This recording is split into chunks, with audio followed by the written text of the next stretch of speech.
The game is just loading up, and I'm ready. All right. Ivy and Kai, you guys are ready? Yep. All right. Torches are extinguished. The ancient tome is open, and we will resume where we left off.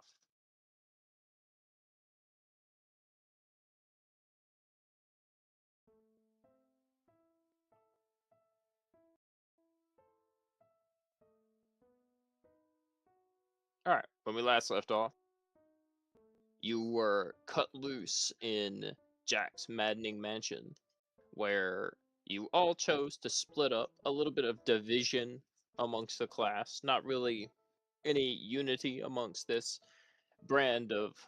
collection of first years so far.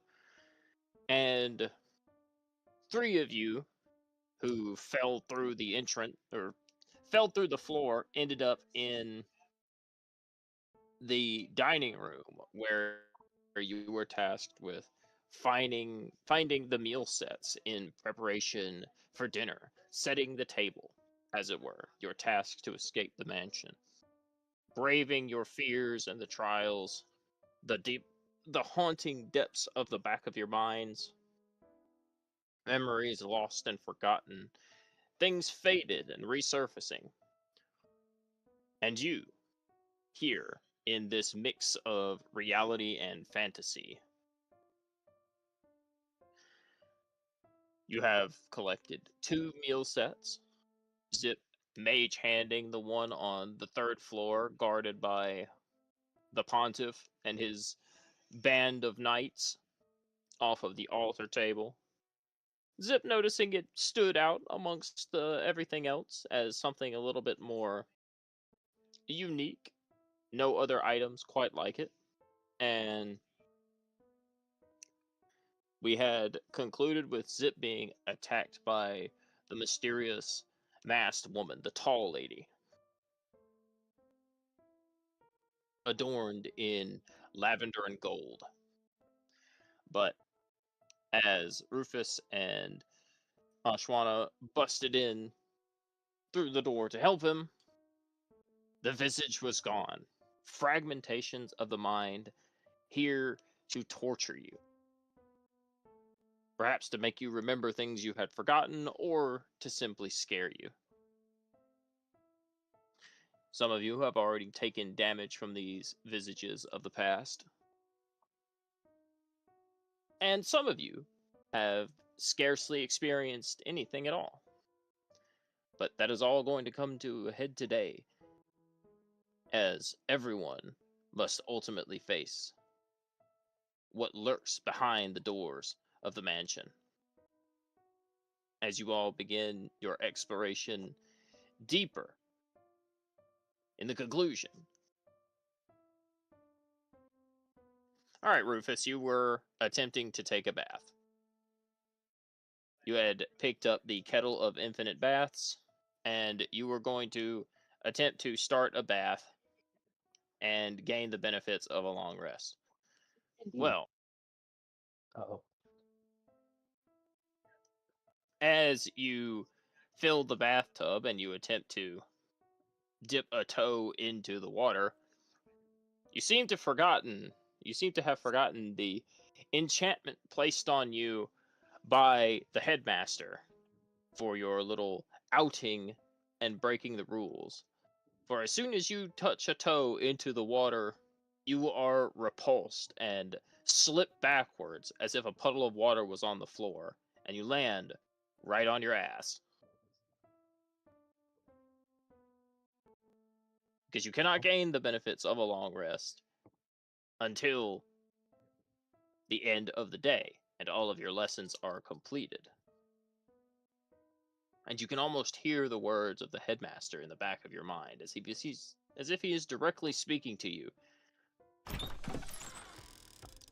I thought I told you to pay attention in class, Mr. Rufus.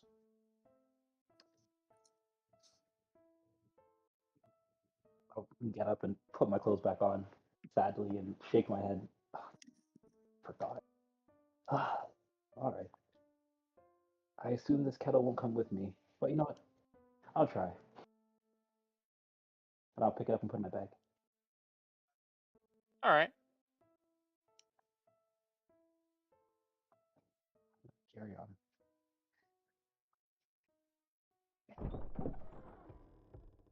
Arthur asking me to ask, Oh, hang on. but then he was also yelling at me. Hang on. Let me back up as you accidentally bump into something. What the hell? There we go. What are you As doing? the door flies open, you run straight into what you think is a wall. But stepping out of it, your teacher appears before you. The professor, clad in his suit, gives you a chilling grin. And he'll say through his sneering smile, now, boy. Trying to walk out with possessions that don't belong to you. I'll look up at him like, oh, this. Well, I guess this whole mansion is yours, but I don't know what's real or what's not. I guess this is real. I'll hand it to him. You can have it. I don't want to steal. You can have it.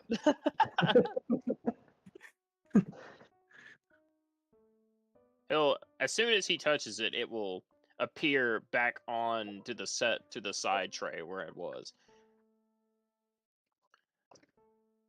I believe you didn't stumble into the right room, so you hadn't learned the rules yet. But there's only some select items you're able to touch around here. Okay. I'd advise that you remember going forward. Take a look around and take anything that seems out of the ordinary. Your friends already got it. So maybe the slower amongst you will pick it up soon. Well, nod. And he'll disappear.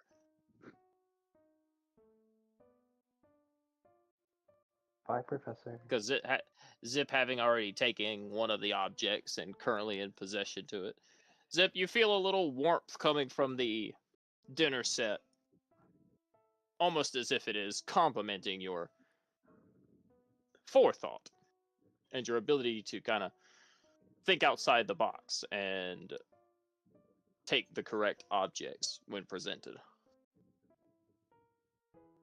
You feel like you're passing.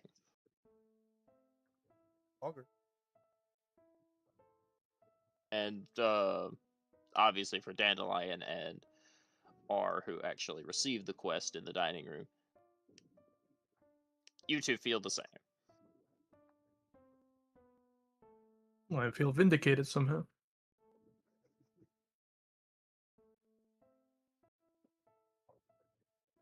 Carry All on, I right. guess. Oh, Mage hand. Dandelion, you can move your token. Mage hand. What are you Absolutely. mage handing? Door. There is nothing behind it. Oh, What do you mean?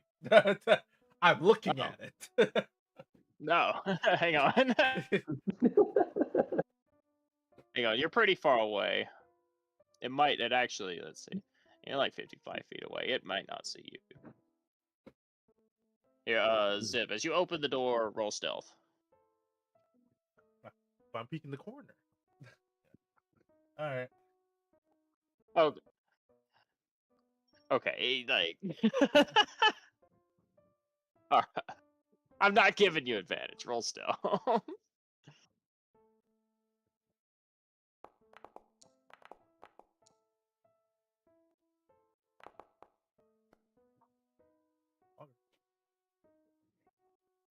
Alright, it doesn't see you. Thinking it heard the door open, the large creature will swing its head around in an attempt to spot what it heard. However, you quickly duck around the corner and just faintly peer around the edge so you can get a nice view of it without letting it see your body or your head. It seems the creature's eyesight is not particularly great, Rather, it senses using the large antennas along its head. But what you see is the form of a massive cockroach-esque creature with a twin scorpion tail and a head that starts to delve into something akin to a fanged human skull. It is quite grotesque and vicious looking, and you're unsure of what this is, but perhaps, at least at first. But make me a history check since you've seen it. Perhaps you will know what it is. Something you read about in the past. Actually, you've been reading a lot of books from the library. I'll give you advantage on that one, since you've been studying a stack of books that you got from the library. Oh, Okay. 25. Zip, you know that there is a lot of history about this creature, but last you knew, or last you read, it was supposed to be extinct. This creature, you know, is called a lichling. They are essentially necromantic creatures resurrected from the dead using the blood and viscera of insects. And think of it akin to think of it a mortal soul, like a humanoid soul, right? Resurrected in the body of an insectoid. So they gain these grotesque humanesque features, but still possess the main body of an insect. But you thought that they were exterminated. The book you read told you they were exterminated long ago by a group of adventurers, and they were mainly the weapon used by a lich named Icelia, whose power was said to rival a Cerarax at the time.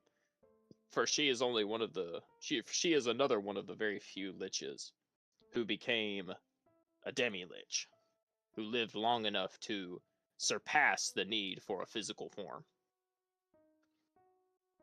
But she and the lichlings were supposedly destroyed. place that can, this is a place that can just conjure up memories. So I guess I'll be back over my corner. I'll just say there's a lichling out that hole.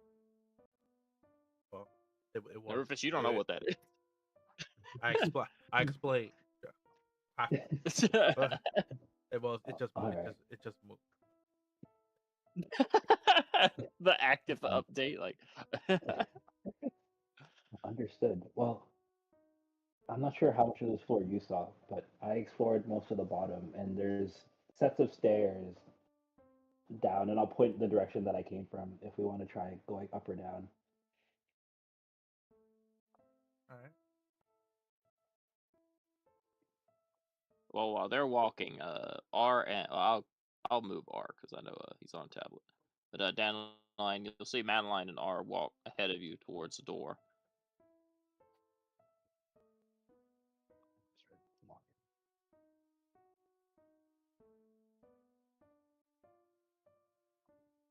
Madeline will press her ear to it.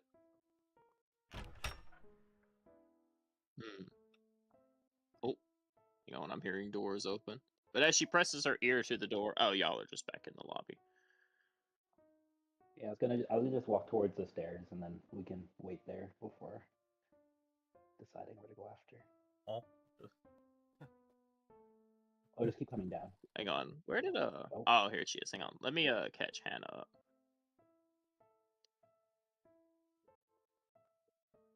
Here, and now I'll open.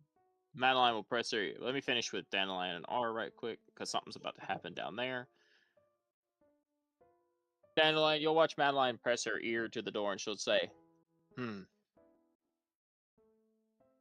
like something big in there. I hear stomping.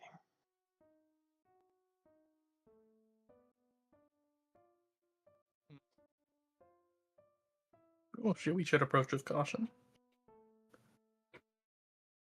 I can throw the door open if you want it, unless you have something to surprise it with. Hmm. Oh, we could surprise it with our British fellow over here. I'll nudge R. I mean, And I that's up just to kicked R if down he the just door. wants to. I just Oh, okay. kicked down the door ready for it. Fair. All right. You know what? I Honestly, let them be this is behind probably me. I go forward. okay. Well, I said I meant are it more in you? jest. Like, don't take it like immediately as reason. Are you kick the door down, and I need you. I need you and Dandelion to roll initiative. Oh god. But so Can you roll for me, hang please? on. Yes, I can. Let me turn that off because things are about to get hot in here. I was like, oh, maybe you shouldn't call him Bruce. No, I guess he doesn't. You know me. I Yeah. don't wait.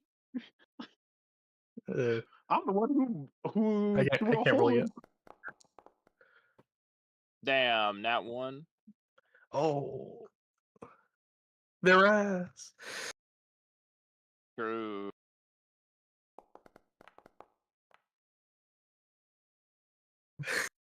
The fuck is that double six? Damn. Who are you? All right. What are these shit Let fucking me rolls? put you up. I know. I'll put you above him. I'll just put you at 9, so it goes above him. Just round up, and let me roll for R right quick. Beast man. R with the 10. The low Surely initiative Madeline gaming. will. True. Surely Madeline will do something. 20. God amongst men. And let me let me do this.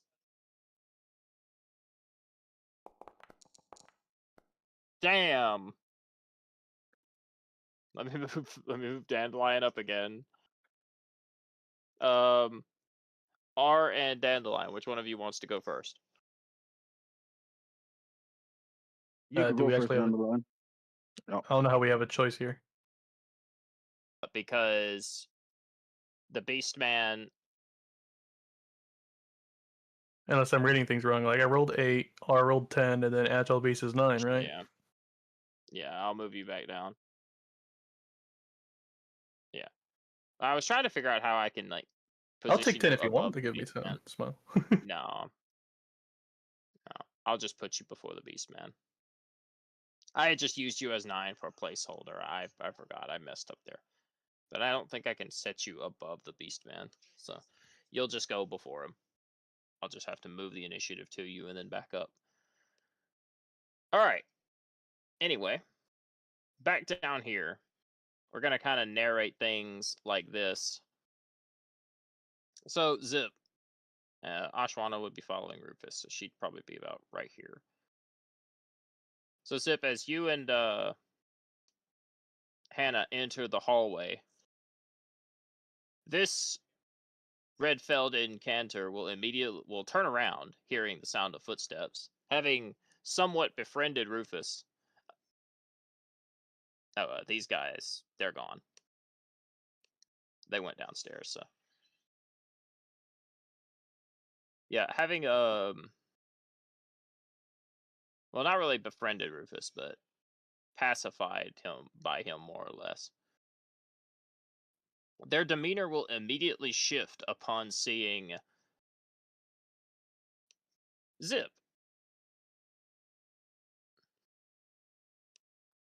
The incanter, with its large dome receptacle it's wearing upon its head, will turn towards you, Zip, and you see the telltale signs of blood magic.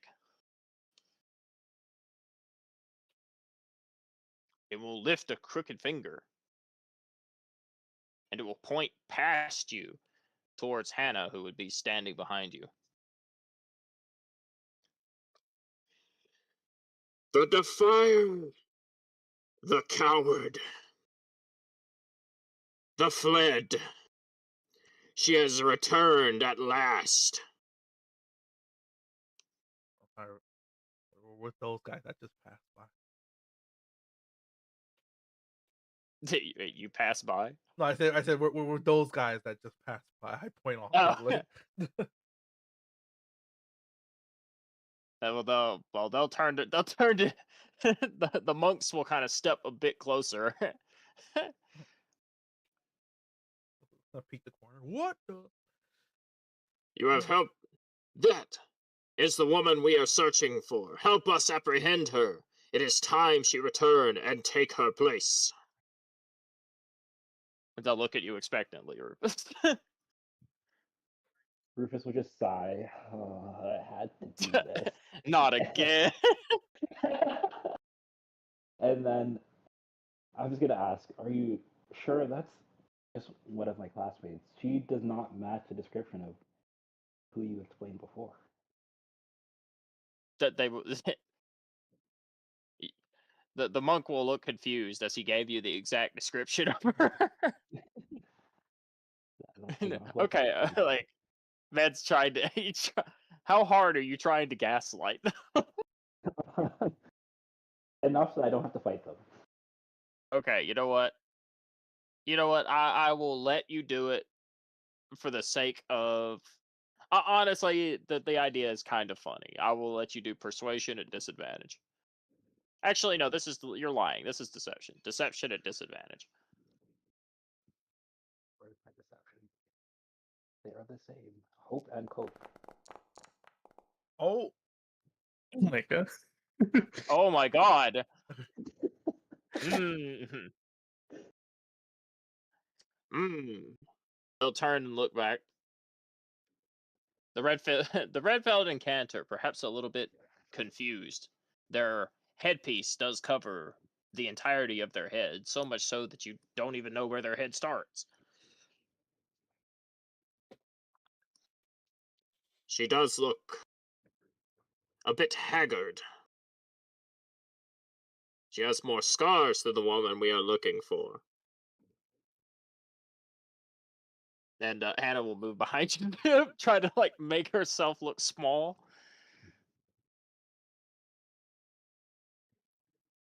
Yeah, I don't think that's who you're looking for. But we're just gonna travel to other floors, and if we find her, we will let you know. You have my word.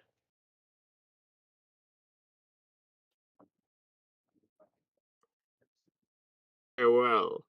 But we will be keeping an eye on this one. And you. Please, contact us immediately. Find one of the monks scattered about the rooms, and inform him should you see the woman. Zip will nod. Of course, not Zip. Sorry, not Zip. Rufus will nod. Yes, of course. And then I'll beckon Zip and Hannah forward.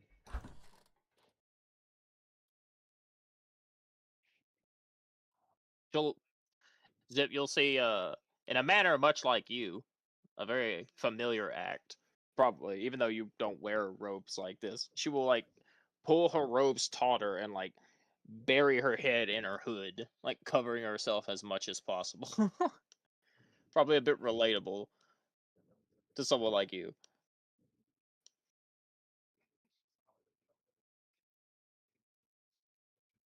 Okay, never mind. We will not be rolling multiple initiatives. So I'll ask the four of you to stop right there while the group up top has a little bit of fun.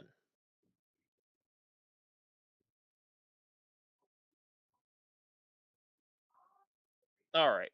Can I get a Initiative marcus on the party. map? Yes. Yeah, let me go get them.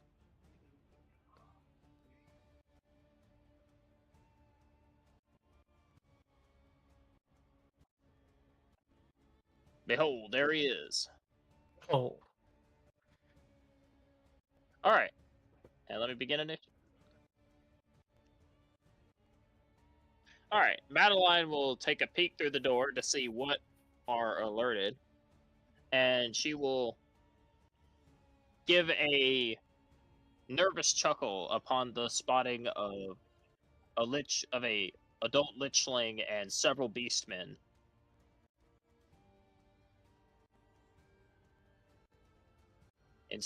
Well, I guess, let's see. Instinctively, she'll move forward.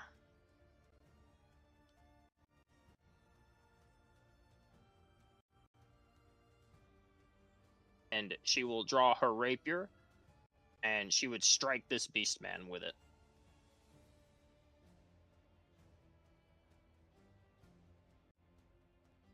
Actually, she will use her bonus action to instead cast some form of enchantment along her rapier first. You'll see her fingers gently glide along it as her nails press against the metal, and the weapon begins to glow. A faint electric blue. She will attack and hit with a 24.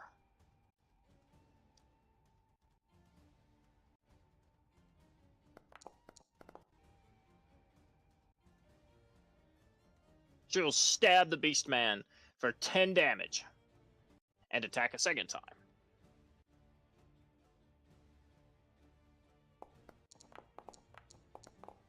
Oh, Okay. Pretty clean on it.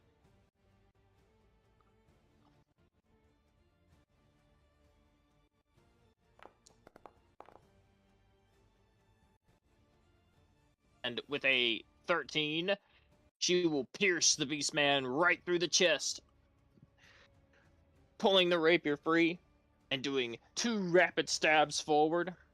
The creature will slump forward, dead on the end of it.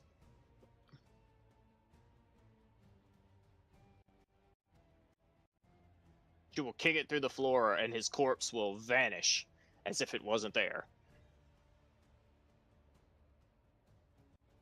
And hearing the sound of battle from a nearby room, we're going to add some more things to initiative. we don't have to. We do.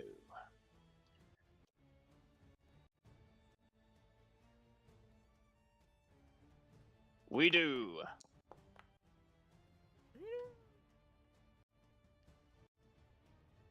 All right.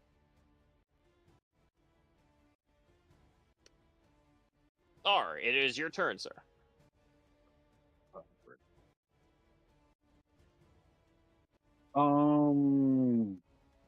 Which beast is the closest to me? I can't see on the.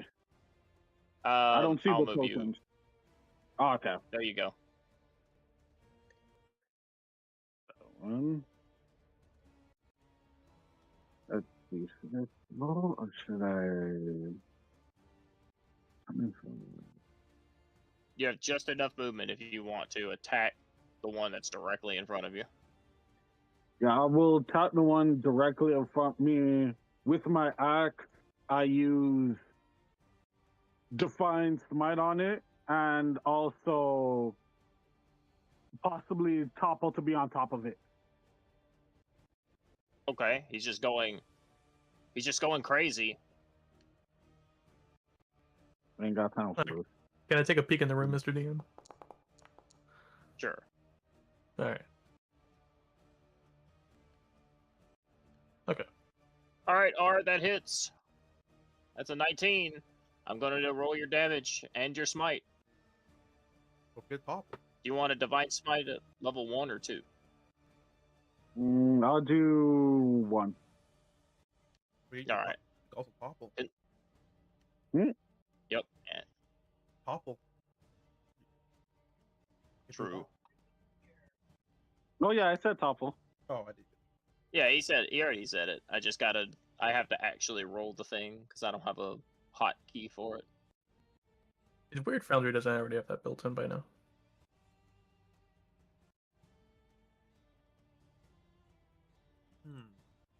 All right, smiting.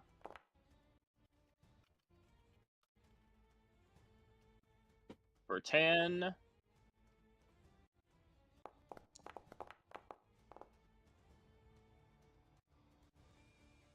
And 7 damage from the axe. And also, hang on, there's one thing I forgot to do, which he did it unintentionally, I'm pretty sure.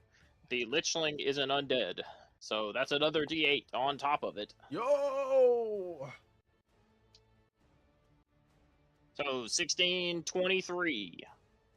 23 damage are as you raise your axe into the air and you bring it crashing down on top of the large-sized Lichling. And it will now roll a save for topple. As you smash it with the force of your enchanted axe.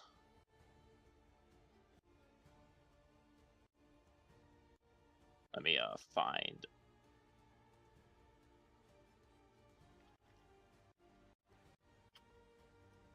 Where was my topple thing?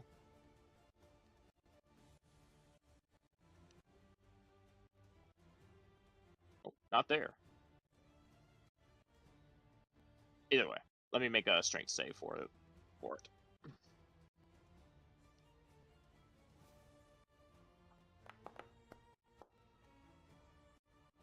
All right, it falls prone. Oh!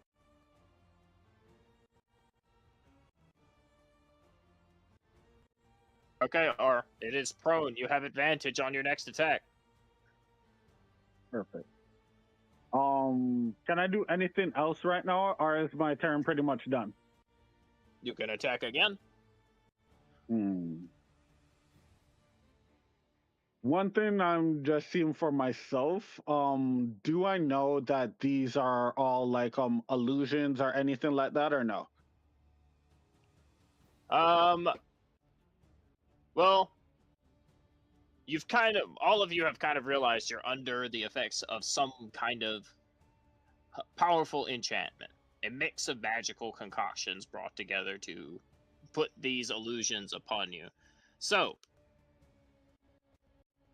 because you are in the heat of battle, I will let you try to do a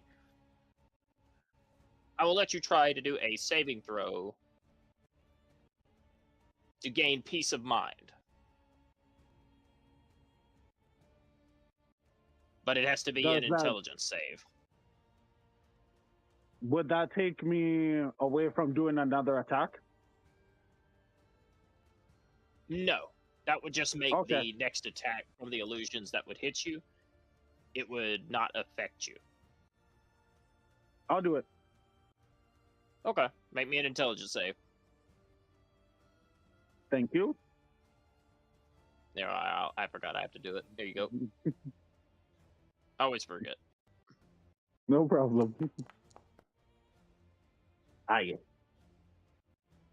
Unfortunately, as you slice into the Lichling with your battle axe, the blood and its chittering cries, its unholy roars, they all feel and sound too real for you to separate your mind from the situation before you. You are locked in. Okay. You can only do a peace of mind roll once per combat. Okay.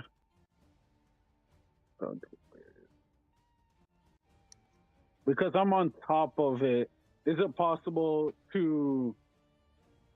My axe is still in it, or I'm just on top of it?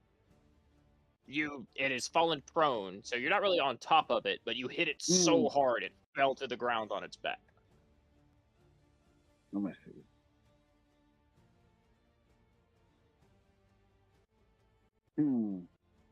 Would it be possible to pick it up, hit it with Thunderwave, and throw it at the other person, like, right behind it? I wish, brother, but D&D is not the game for that. Okay. I just gotta ask the decisions what I can and can't do. But if you want to, like, pick it up and... If you want to, like, pick it up and throw it, you could definitely do it, like, before it's prone. Okay. Then... But I'll tell you what, you got a turning point coming up. I got some ideas. For some stuff to give. All right. I'm down to listen. Not yet. In Act 2. Okay. I'll take that right down. So if I can't throw it, and I can't, like, use my axe to pick it up and toss that either with it, too, could I? No. And then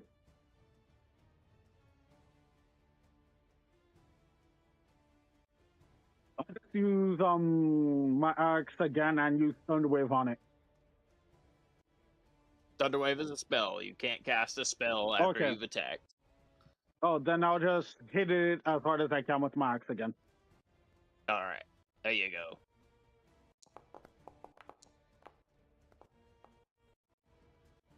Alright, you're still hitting with an 18. Oh, hang on. I have to roll with advantage to see if you 20. Nope, no 20.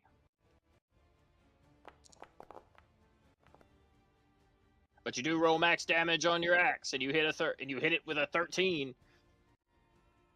Smashing down on it, you feel its body crack and almost shatter before the weight of your hefty strikes.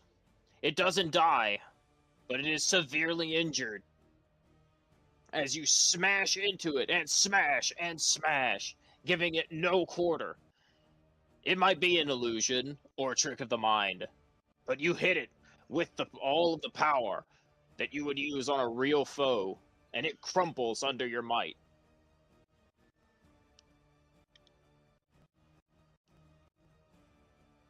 Alright. R. Yep.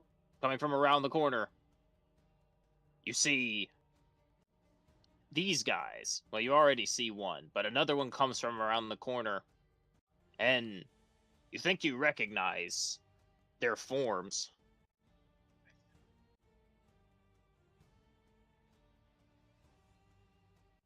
Apish-looking men with bestial fur covering their bodies, bearing the wild, snarling teeth and fangs of men that have given in fully to the bestial transformation. They are shifters, just like you. You don't know their names, but they remind you of yourself, for a part of their primal nature resonates within you. This one will pull out a whip, and he will unfurl it, and you see a flanged barbs along it akin to barbed wire, and he will lash it forward from 10 feet away to stand right here. And he will swing that whip on you.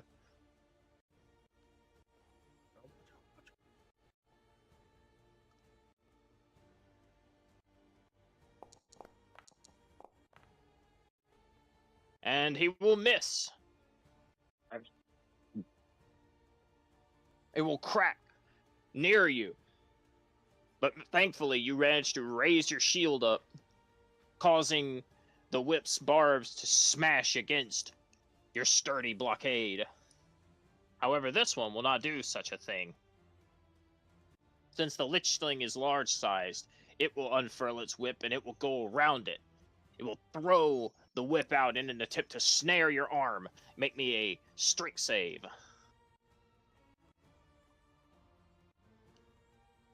Which I'll do it Thank for you. you.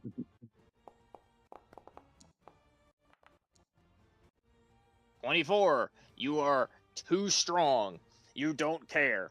As it tries to enwrap your arm that you're holding your axe with, using its whip, you merely pull, and you yank the creature forward, causing the beast to fall prone.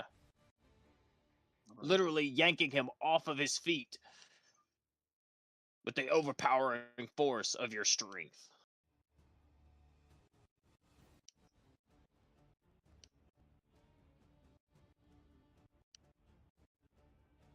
All right.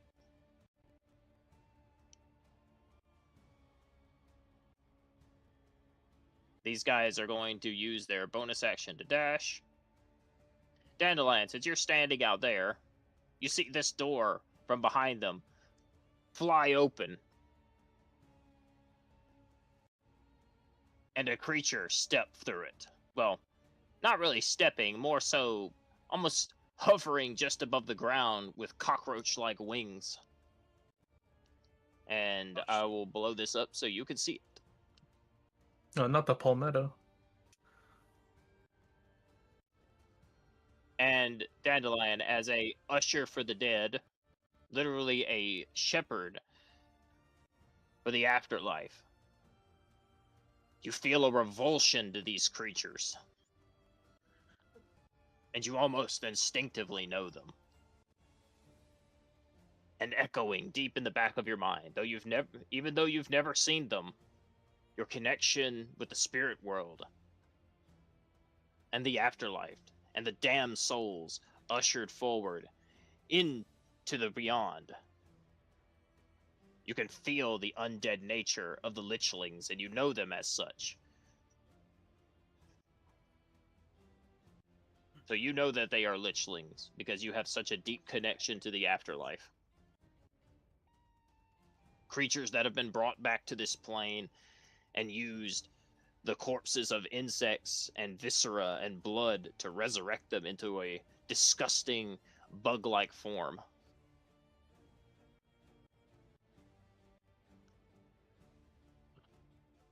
Foul creature. This one will burst out of the room, and it will spit a projectile acid. It's gotta move 5 more feet. It will spit a projectile acid past Marcus in an attempt to hit you.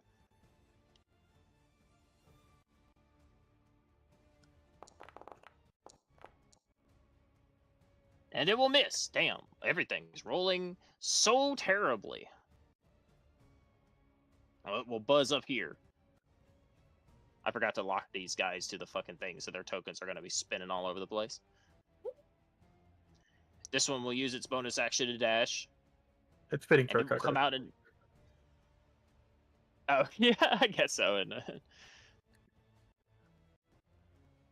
yeah, this one will use its bonus action to dash. And it will do the same projectile at Madeline. Damn, it's got bonus action dash. Yes, it does. 20, that hits.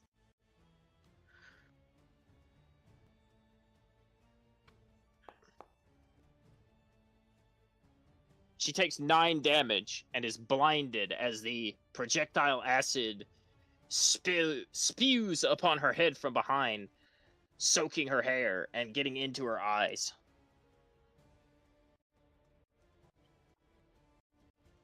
Do I have blinded as a status effect? Should be. Oh, I do. There we go.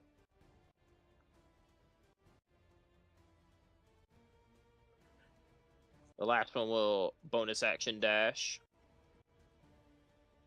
15. 30. 45. And it will attack you from behind. The creature seeming to avoid a direct confrontation if possible.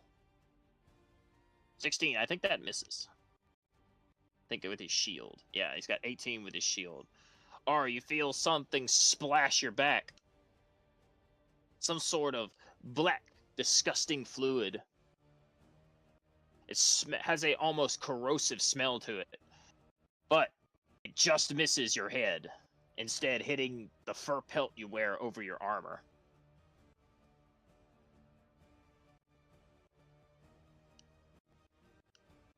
This man's dead, so Dandelion, your turn. Alright. Time to summon a bit of an army here. We're gonna go ahead.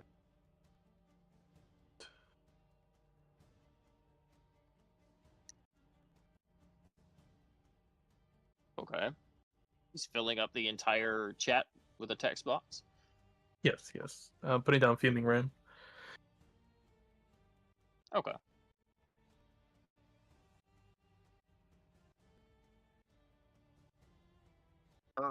Fuming Ram Spirit.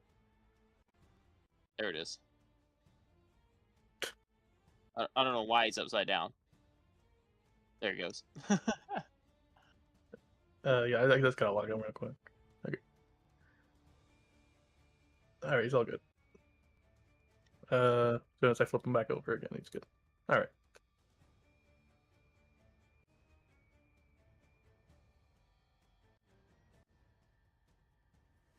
All right. Firstly, I'm going to have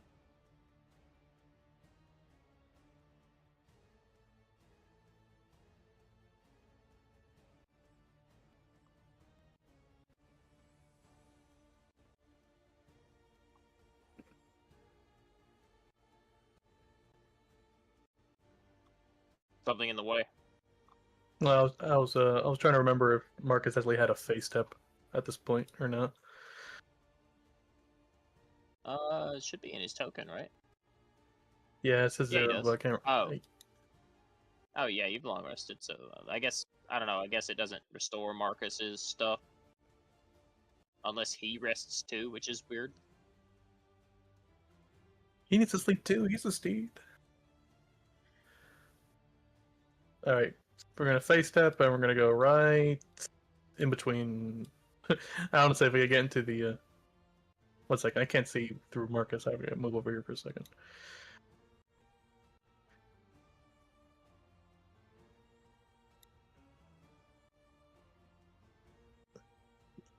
Yeah, I think that's fine where he is. Okay. All right, and we're gonna have and use other worldly slam All right. on the one in the back. That hits.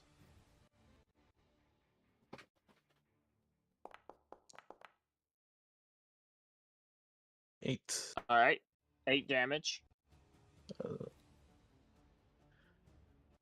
That's the one back here, isn't it? Marcus can only reach the one that's right here. Oh, okay. You said one in the back, so I thought you were talking about that. It's one a behind back me. from. Yeah, it's back from the perspective I'm standing at. Oh, fair enough. All right, and All we're right. gonna 8 have damage to it.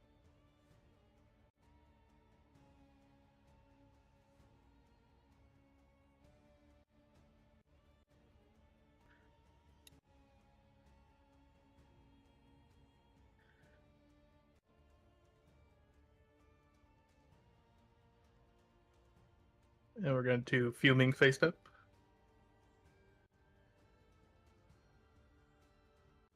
Okay. Multi attack. Fey Blade. But oh, that's advantage. Never mind. I thought it was 2 different attacks. No.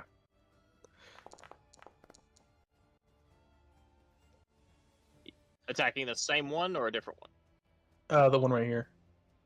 Okay. Then that one is still alive. They're both still kicking. They are both bloodied, but still kicking. All right, it's gonna go for the second attack.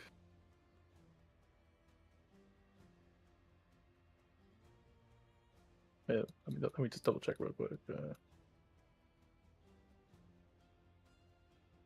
Yeah, all right. Make sure you had a fucking extra attack for my modifier.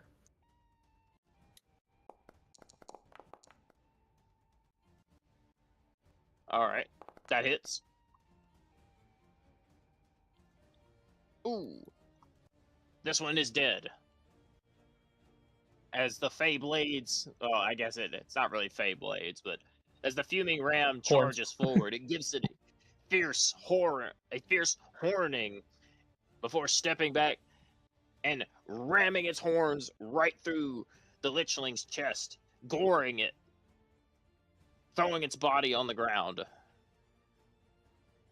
And it will fall to the floor and its body will disappear.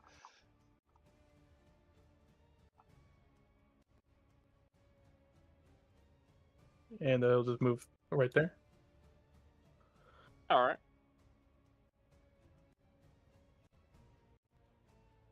I'll move little Abraham over here. Then I'm going to do the age-old decision of closing a door. Fair enough. But it'll be closed, but I'm leaving it open so I can see what's happening in there. Okay. RP-wise, it's closed. Yeah. Okay. The adult Lichling will stand up, battered and bloody from your relentless assault.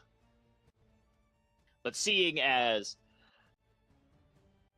someone blind, it will step past you Not provoking opportunity attack range, but knowing it has the opportunity to inflict massive damage. However, before it feasts,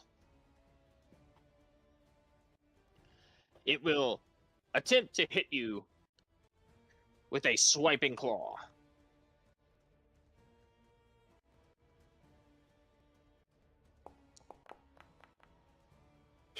And it will miss you. You are just untouchable. Nothing will hit me today. The creature will chitter in aggravation. You can see its mandibles salivating some sort of toxic venom before it turns on the blind target, attacking Madeline at advantage.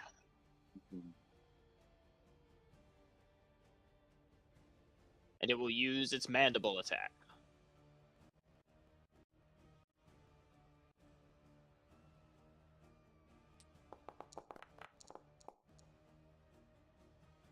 Okay, that is a 19 plus 8, so 27. That hits.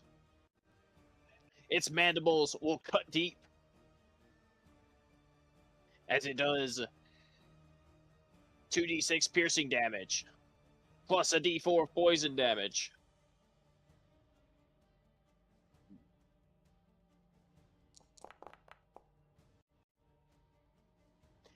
Dealing 13 damage in total to Madeline as she is viciously mauled by the creature. She falls to a knee, the creature's venom seeping from her injuries. And as she's blinded by it, unable to see its attacker, the poison runs deep through the veins. Her veins are, since you were the closest and Dandelion's around the corner, you see that her veins almost turn a black, like a sickly ink, as whatever the poison does has some sort of necrotic effect behind it. And she will have to make a con save.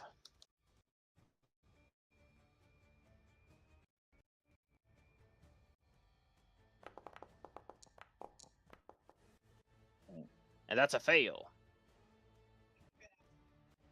You can see fear widen in her eyes as whatever the poison is doing to her perhaps makes everything see, feel, or sound more intense, more terrifying. The adrenaline pumping, she begins to panic. And looking behind you, you see that the other lichlings begin to react to the frightening effect. Their bodies twitching and starting to spasm.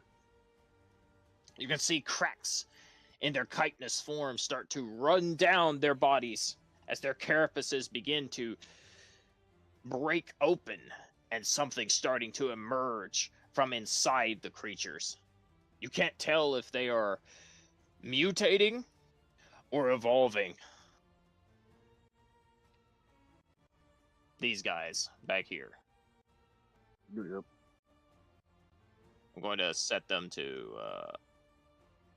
I don't really have an effect for this to kind of show it, but I'll give them like this effect, this, just to show that they're like something creepy's happening to them.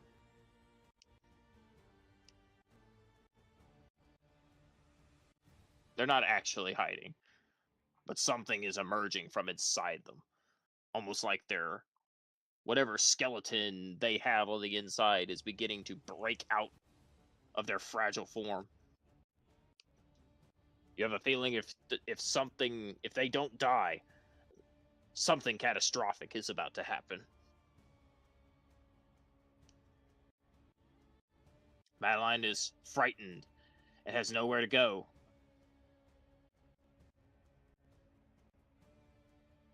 Considering she is blinded and under crippling fear, the only thing she can do is swing at disadvantage. Take the dodge action. True, she can't take the dodge. Actually, that is probably what she would do, is take the dodge action.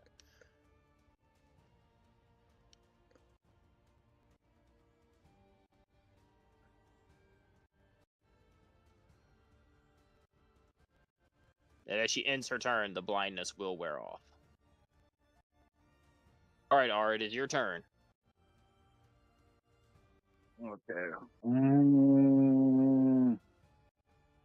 One thing before I make my move, the people in front of me, I don't know them, but like I do recognize them in some way. Yeah, you recognize their forms, like they are shifters just like you. Okay. Are they shape Beastmen. shifted right now? Yes, they are.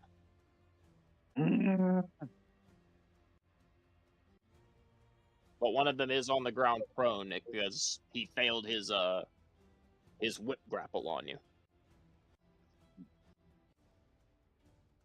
And the stuff behind me, because I saw it, I could sense that there's impending danger if I don't kill those things behind me, right? That is also correct, yes. Okay. You're in a bit of a rock and a hard place. Let me see. What attack would be the best to do right now?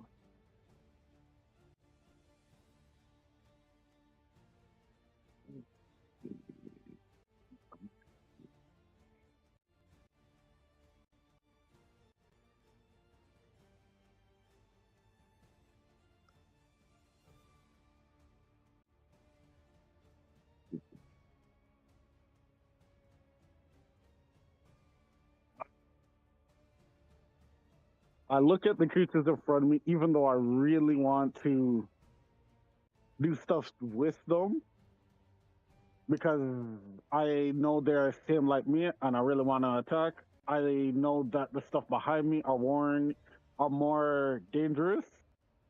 How much is there? There's two, right? Yeah, there's two of them. Could I cast Scorching Ray and throw two at one, and then throw my axe at one Scorching Ray at another? You cannot throw your axe and do a Scorching Ray, no. Okay. Because Scorching Ray is a spell. You can shoot multiple scorching rays, like 3, right? Yeah. Yeah. You could do yeah, you could cast actually, he doesn't have level 3 spell slots yet. Hmm.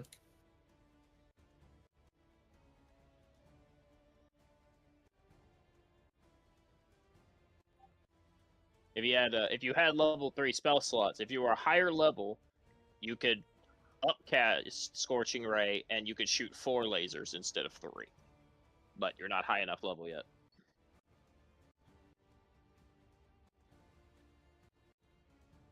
Is one of them more damage than the other? No, they're all the same damage. They are 2d6 each.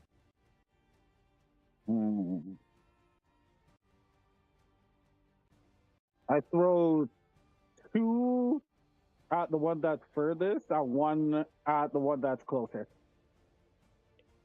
If you wanted, you could throw your axe at one and then run up and smite the other.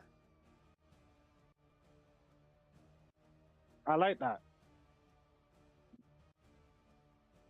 Alright. Is that what you want to do? Yeah. Okay. Letting you get your throwing in there. Let's see. Where is yeah. You get thrown weapon fighter for the +2 damage to this. And you will eventually be able to smite when you throw your weapon as well. Soon. Okay, hitting. And since you're throwing it, adding a +2, this could kill. Unfortunately, does not. You look behind you, and with a powerful pitch, you overhand throw your axe over Marcus, crashing it into the Lichling. You sprint backwards, right past Dandelion Summon.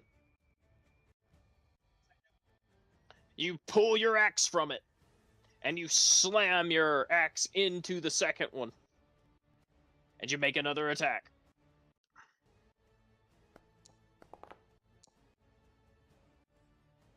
That still hits, even Ooh. though it's a 15. And you smite this one? You smite the other one? Yeah. I smite the one I just attacked. Alright.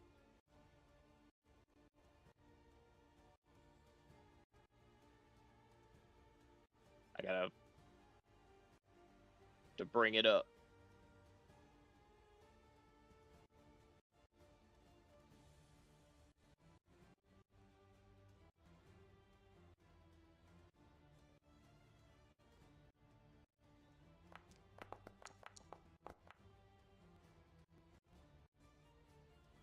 I have to add I always have to add another D8 because it's an undead. All right, that kills it, even without the damage from your axe. But I'll still roll the damage from your axe anyway.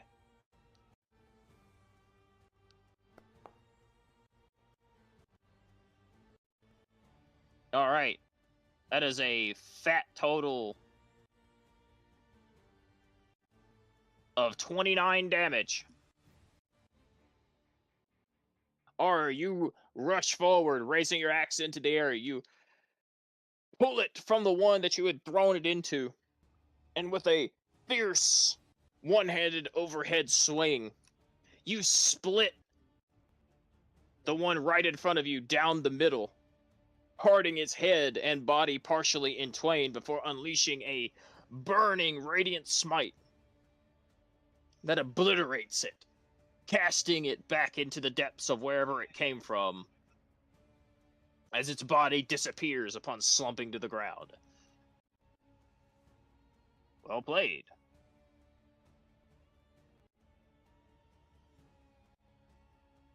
It threw out what? Just 1, 2, 3, 4 more to go. And I will defeat them all! Okay. Character voice. True, of course. But we're gonna put a little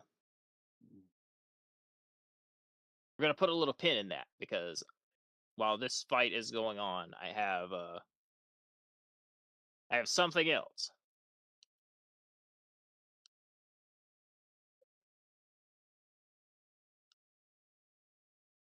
Hang on. Why am I hearing doors open? Close them door. Open them doors back up. I just accidentally Zip. clicked. No, it was me. It was me. Oh, okay. I mean, I know Kai has a thing that like he'll open a door and see some shit and close it. Just, no, thank you.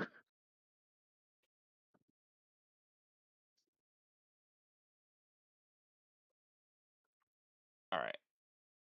Is that a chest in the room? I didn't notice before.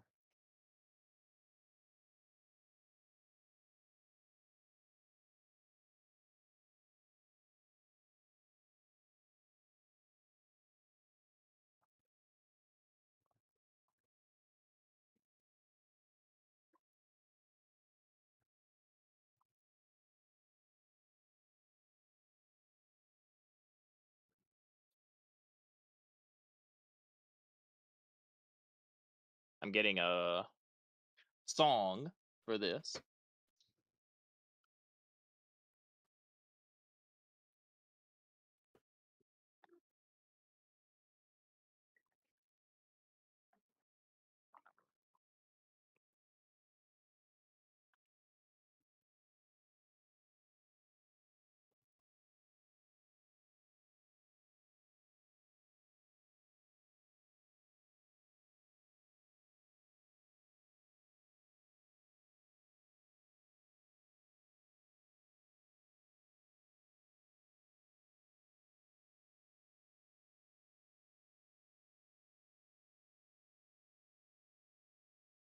Trying to find the right one. There we go. This'll work. I couldn't remember what song I had picked last time because I lost it. Because unfortunately, my YouTube music I also use when I'm at work. So between sessions, if I tend to lose some of the music I use, but this is good. What the- All right. That you didn't hear that? All right. As the four of you walk away, you will hear the sound of what sound? Well, you will hear the noise of gore and viscera. The sound of something splitting open and organs falling to the floor. And I don't know who would be the first to look behind. Probably Rufus. Honestly, it would be Rufus. Let's be honest. He would be the first to look behind him. Because that's just how Toy is. True. Rufus, you see the monk you had talked to at the very beginning of the session last week, with its hand through the body of the incanter, pierced through its back and out its front. And from behind its helmet, it will say, Brother, what are you doing? before slumping to the ground in a dead heap. With a flick of its fingers, the monk will throw his hands out, and both of these guys will fall forward, decapitated.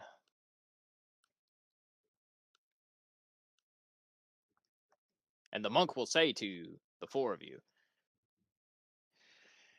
"Do you think you can just walk away from me?"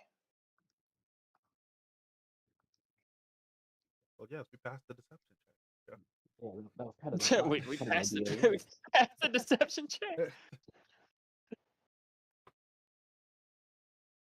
You think Shoot, that wasn't this- oh, go on. you may believe you can just deceive imbeciles.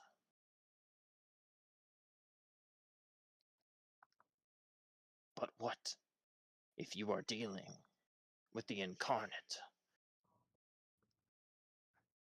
of a deceiver?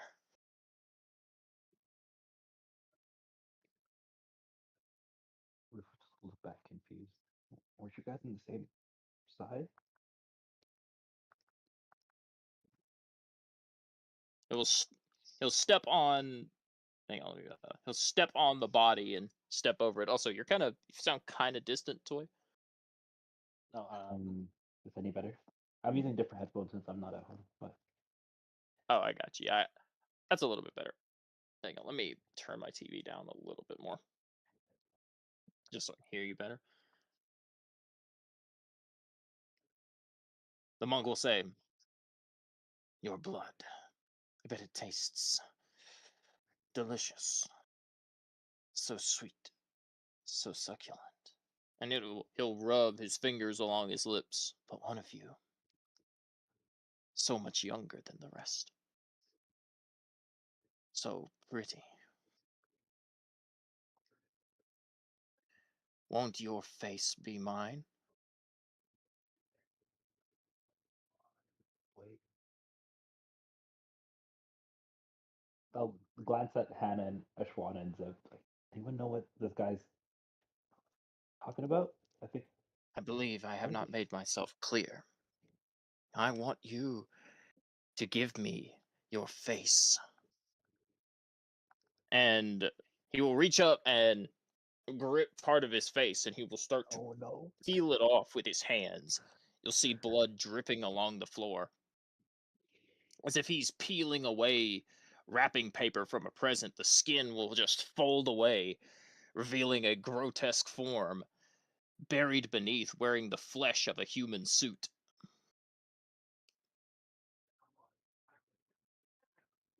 Not again. Oh, Do not huh? just walk away.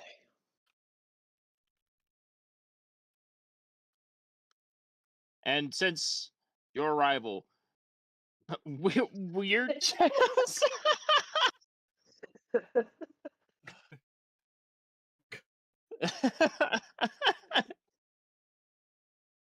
They're fucking weird champing like. But since your arrival, Rufus, you will see Ashwana actually go quiet for the first time.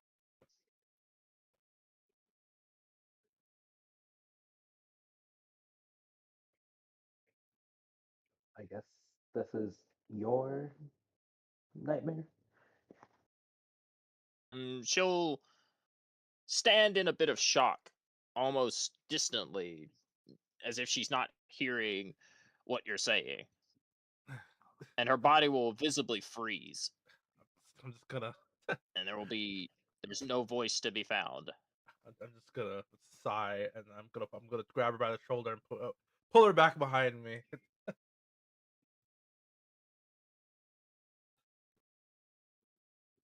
All right, the three of you will roll initiative. Pistols are conjured.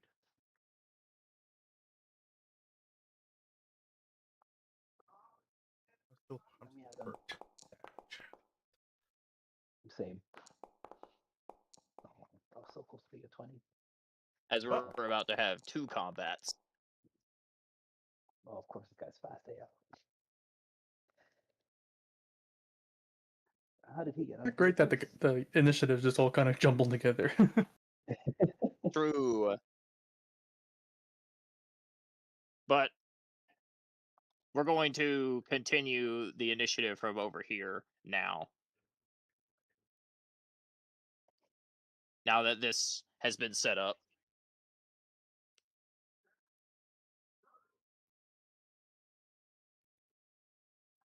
Alright, R finished his turn.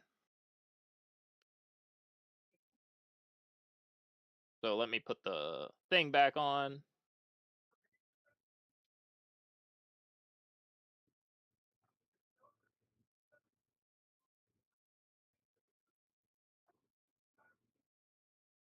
Yeah, we're going to finish the initiative on the other side of the room and then start over with the initiative as it is currently.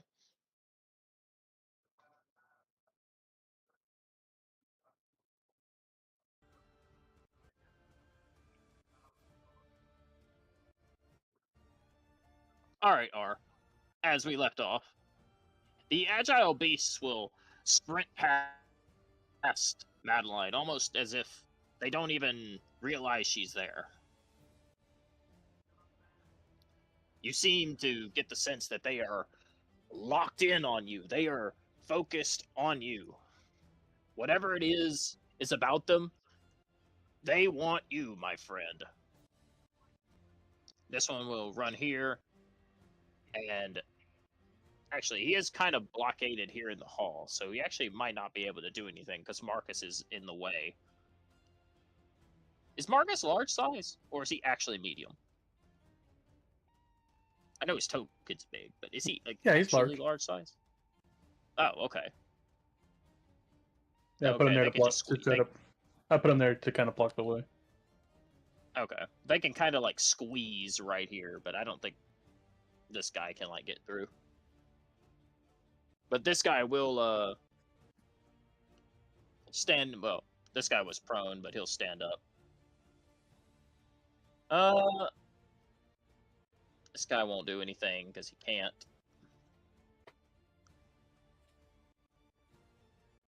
But the other guy will do the same attack he tried before. He will lash his whip outwards and force you to make a strength save. They are trying their best to hinder you in some way.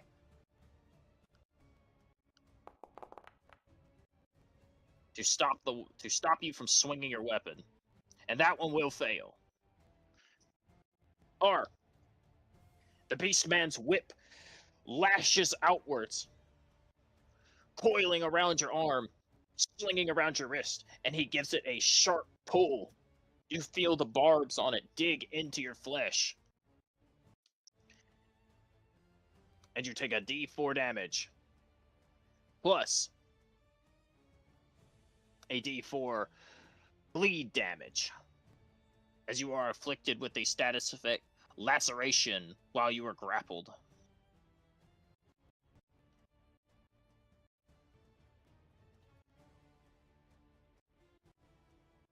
I know I have it. Boom. There it is. And while his whip is wrapped around you, you take damage every turn until you free yourself and have disadvantage on attack rolls.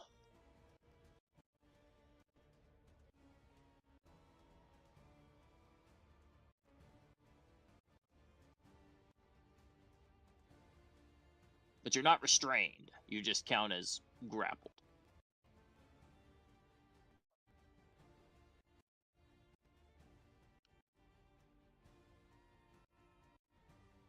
Alright, next up. Dandelion, since you're behind the door, and R, since you're facing it head on, you see this lichling that didn't die. You see its body split open and its carapace explode outwards. And it begins to evolve in a sickening mutation. A transformation causing it to grow in size and become the form of an adult lichling as its mass increases. And R, you were not really able to figure out fully what was happening, but watching it transform, it is only now that you realize, being faced with the transformation firsthand, and now one of them towering over you as its former shell falls to the ground lifelessly, that these things feed on fear. And the frightened status effect makes them stronger.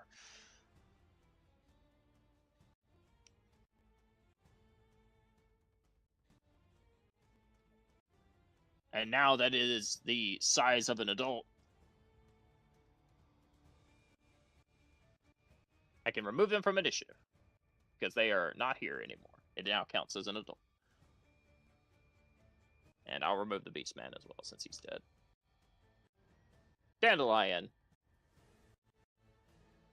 The door is closed. You hear fighting, crackling. You hear R smiting something, yelling at the top of his lungs. And you hear the sickening crunching of bones and attacks and screaming. And you also hear Madeline get injured from an attack as well.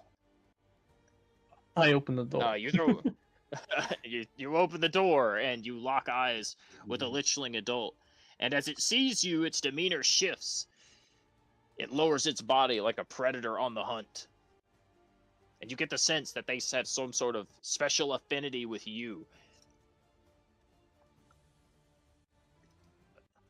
I give it a weird, weird uneased expression. Weird. I'm moving forward, just to look in the room. All right. So the other one to the side. Okay.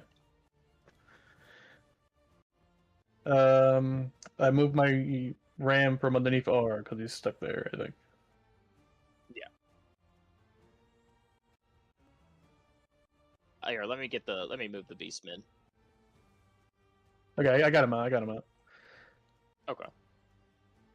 Oh, you were talking about the ram, not Yeah, the smaller the Fae. I guess they're both Fae. Whatever. All right. We'll lead off with Oh, I just realized this Beastman could have attacked Marcus. Oh well. Ah, we're fine. You just have to. All right, with the face step, I'm gonna attack the fresh adult. Okay. 16. Yeah. 16. Missing. Go again. I hope a 24 hits. All right. No. No, it does. No. Okay, good damage now. 15 damage. All right.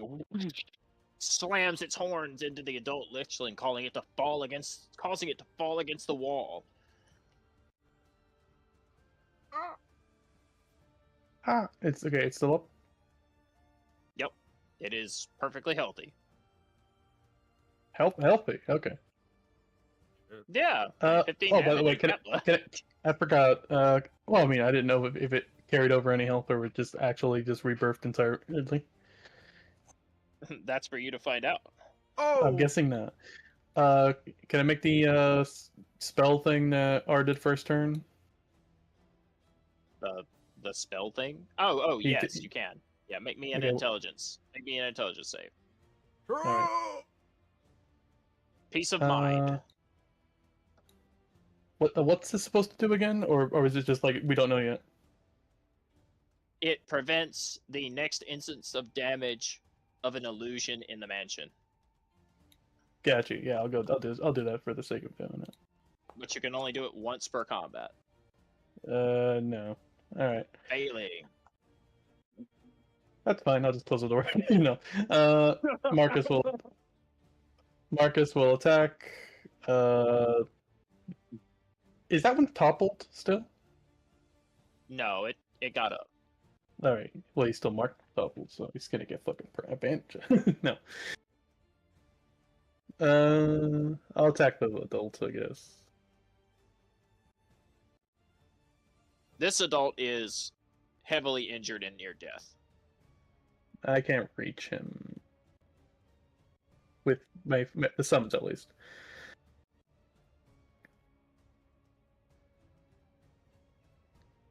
Anyway, I'll attack the adult, I guess.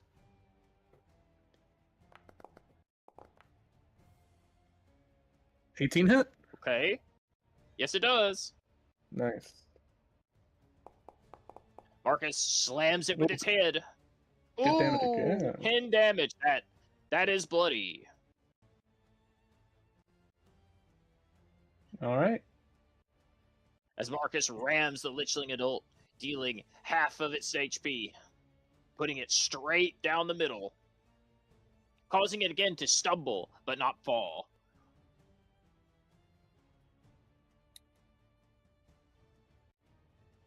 Who has arc grappled right now? This guy. It says he's prone, but he got up, so he's not actually prone anymore. He was prone last turn because he failed the grapple, but he succeeded it this time. If I force move him, would that potentially break the grapple? Not this grapple. It's an ability grapple. Wow. No, I didn't know if I moved him like out of range, he would lose the grapple. Normally, yes. In a normal situation like rules as written grapple, yes, that is how it works. But this is an ability grapple and works a little differently. Okay. Well, the only way to fully free R is for R to succeed a strength save on the end of his turn or to kill the creature that is holding the whip.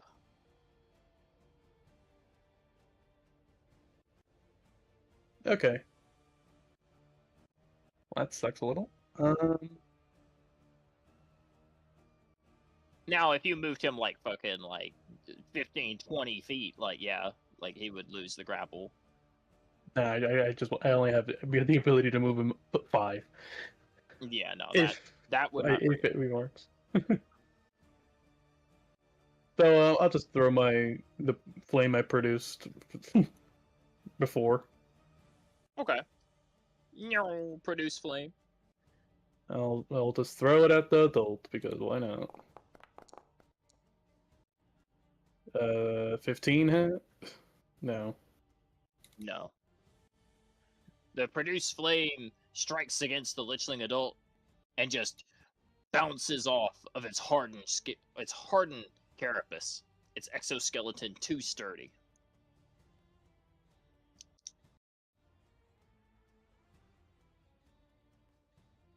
All right.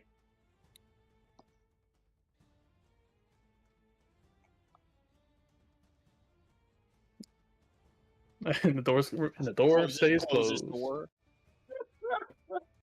And I did my business. Goodbye. All right. Ends with turn. All right. But I open it again so I can see what's happening.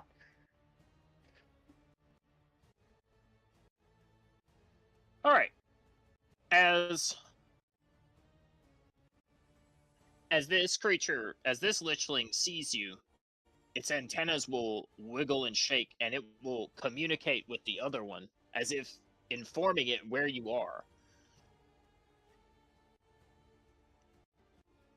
This lichling will move past Madeline, and it will cling itself to the wall, and it will crawl along the wall. It will drop down right in the doorway on the other side of R, and How high was that ceiling? I mean, it's just because it's like a 10-foot wide, like a 15-foot wide hallway. It doesn't mean like the ceiling can't be, No, I mean like Marcus was there and the fucking face spirit was there. Oh, I mean, if And R's Oh, there, like it's crawling over everyone. Yo, this Yeah, is well, a I mean, it tight can't, like- space I'm in. true. I mean, it Well, can't. if he's I mean, moving, I was standing here. So. let me see. Marcus might get an opportunity attack. Yeah, Marcus can make an opportunity attack if he wants to.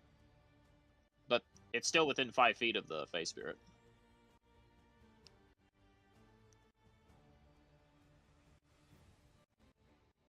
Did you want an opportunity attack?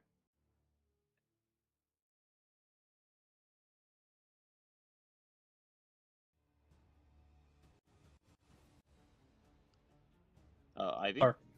Oh wait, why would I have opportunity attack? I said, did you want to make an opportunity attack with Marcus? I don't think he can. I mean, he's about to. It smashes the door down with minimal effort as it attempts to move into the room that you're in. Yeah, I just don't. I don't know if my spirits can actually do that or not. Oh, can they not take actions I mean, normally? I'd have I to don't know. put the- I don't know how summons rules works. That's the thing.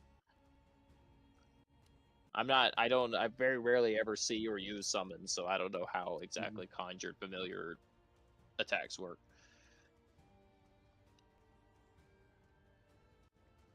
All right. Well, either way, R might be able to kill it. R, do you want to make an opportunity attack? So we don't even have to broach those rules. What happens? Do I lose anything or? Sorry, is You're the thing that's being opportunity attack a summon from the spell, summon Fey or whatever? I've summoned Yeah. Faye and Fine Steed up. Right. Because a summon creatures can opportunity attack. They have reaction. So well. There you go. But anyway, Alright. R, you would be using your reaction, but as a paladin, you don't really have anything to use for your reaction. It's Missing. So you can use your reaction to attack because it's ignoring you. To attack Dandelion. Okay. Basically, you're just reacting to it. You're reacting. You'll still be to able it to attack ignoring on your turn. you. Okay. So Yes, yeah, you'll still be able to attack. If I could, I'll do that. But did it just miss or anything, or you didn't roll yet? Haven't rolled yet. Oh yeah, then I'll do that. Have not rolled it yet. Missing. Ah, darn. All right, you got another attack, Dandelion, if you want to use Marcus. All right. Hoping. Okay. That hits. Okay. Okay. And that kills. Thank you, Marcus. Good job, Marcus. Barely. As it skitters along the wall and ceiling, crashing through the door. You get a nice view of it right as it gets through the door before Marcus's horns pierce it from behind, sending it to the realm of the dead. And its corpse falling to the ground, vanishing in the blink of an eye.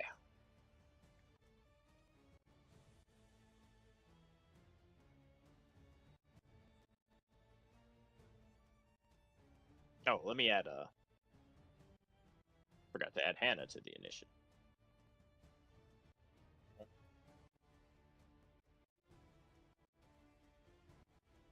But she's here as well. And she's not as afraid of this guy, especially after he just did her a favor.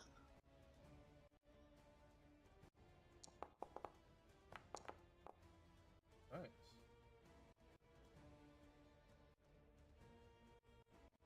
All right. Can I have a use Shillelagh as part of my weird chant?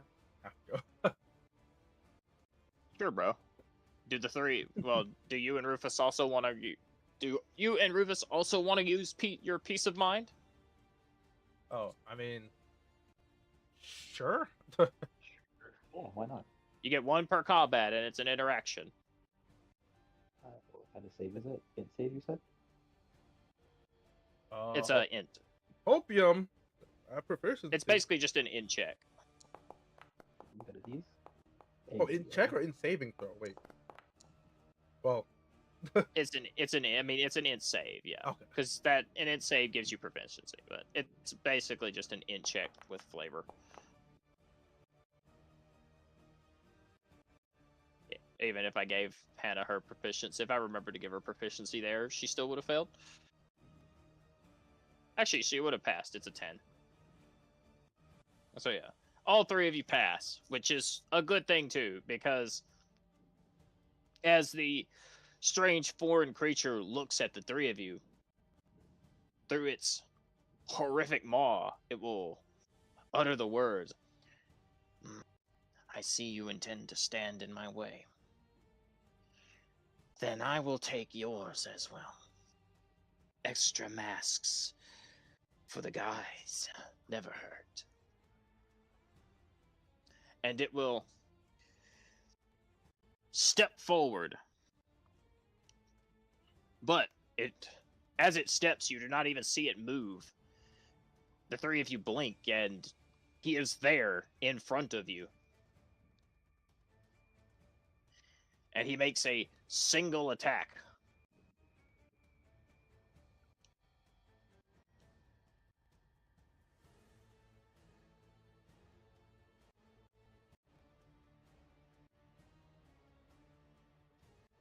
Let's see, where's my cube, bro?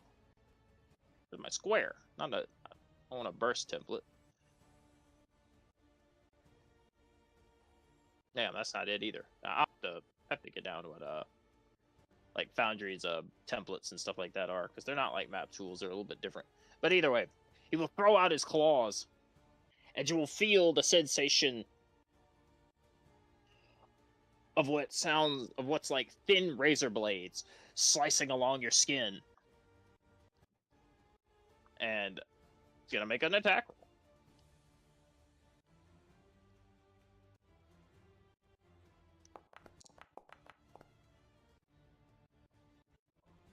Didn't have to. All right.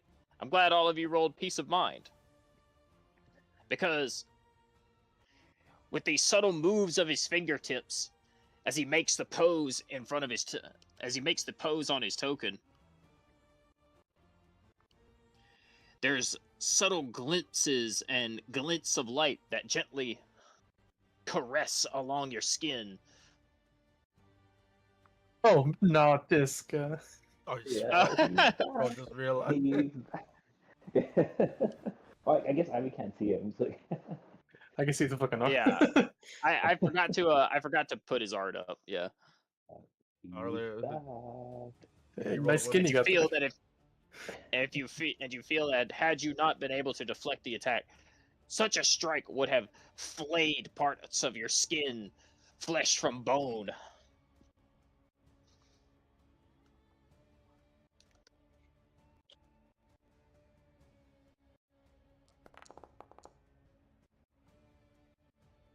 Ow. But none of you take damage. That would have straight up downed me.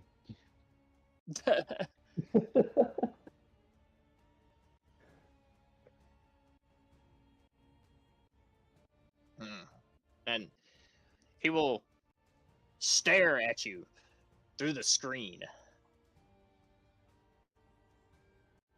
And he utters the words that haunt the three of you perhaps a little bit. Ah. You shield yourself using knowledge that I am an illusion.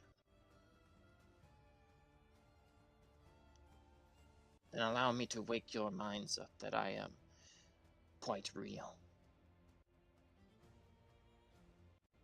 And with a clench of his fingers, the three of you feel a sharp stinging in your brains. And the man creature, the man fish, whatever you wish to call him, that you don't know his name, he will extend out a hand and he will almost grab onto what is like a curtain or a veil, seemingly transparent and invisible, and he will force it open. You can see it shredding, almost as if the fabric of reality is tearing itself to pieces. And he will step through the other side. And he becomes quite corporeal. You feel it, that this is no enchantment. Teacher. Yeah, honestly. Like, Teacher!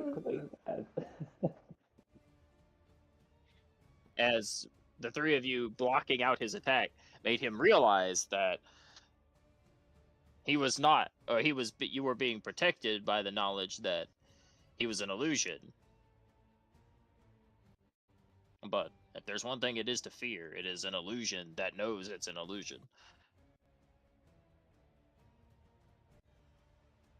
Right, back to the other side of the screen here. Madeline will finally overcome her fear now that it is back to her turn. She'll shake her head a little bit, kind of brushing off the barrage of attacks that had assaulted her. And she'll come to, placing a hand on her forehead.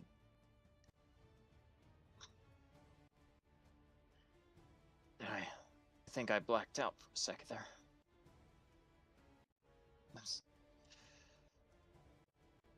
She'll turn around, realizing I can't that... hear anything right now. Can you hear me? Can you hear me, R? Yeah, I hear you now. Okay, cool.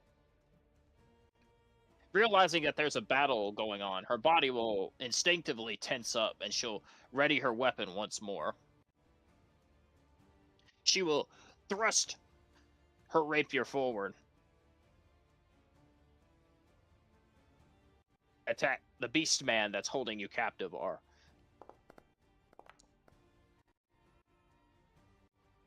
Actually, I forgot that she gets a... Hang on.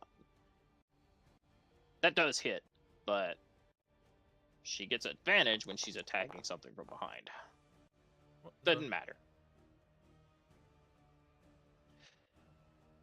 She will stab the beast man in the back with her rapier.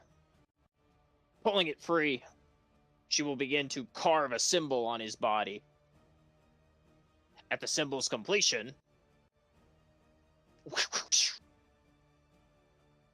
it will emit a glowing blue aura. It flares outwards before it explodes like a bomb. And I need both Beastmen and Marcus and the Ram to all make me a dex save. What's the bonus from Oregon for saves? +2, I think. I'll check his aura. It's The aura is in his tone. Pretty sure it's proficiency. Okay. Or is it Well, charisma? yeah. Actually, no, or is it charisma modifier? I think maybe. Sorry, actually. I have it right here. It It's works his for stuns charisma too, mod. right? Yes, it does. Anything that's allied. Yeah, and Alright. so it's a +3 because it's equal to his charisma mod. Alright, I'll add a +2 on top. Oh, ho, ho, that +2 really fucking... Failing.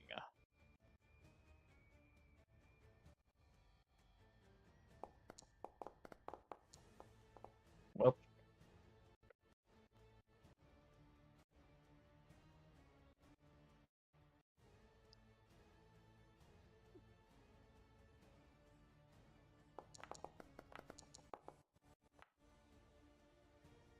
Okay, 10 failing.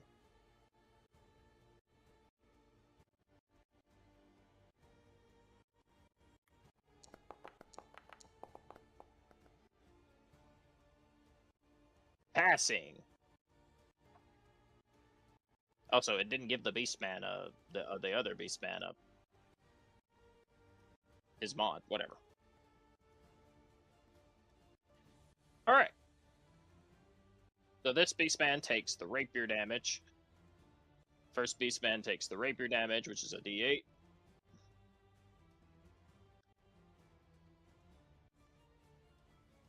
Plus her mod.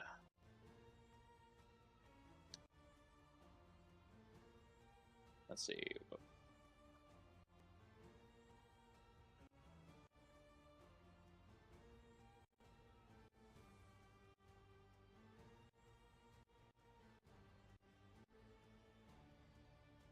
Plus.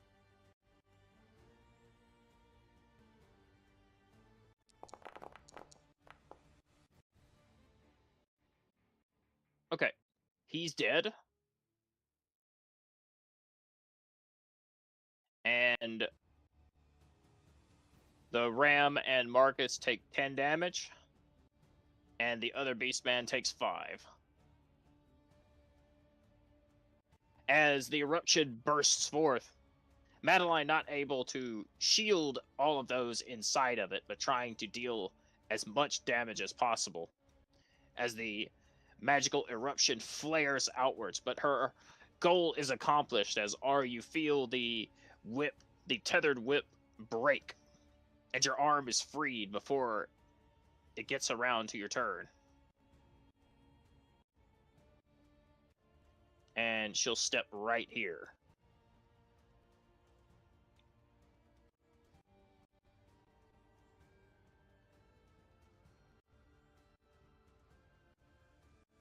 All right. Considering Hannah rolled slightly above you, Rufus, she will, in a bit of a nervous glance, look between the two of you and say, as with both of you, she watched the thing literally walk through the veil of the Ghostlight. Do we have a plan?